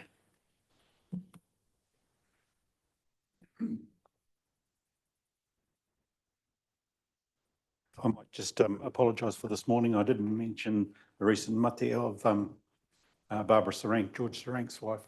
And I just wanted to pass on from the whānau the thanks to the council for the flowers that Chuck delivered out to Tarewainanga where the tangi was being held. So I didn't mention that this morning, so I hope you don't mind mentioning it now. So thank you very much for that on behalf of the whānau.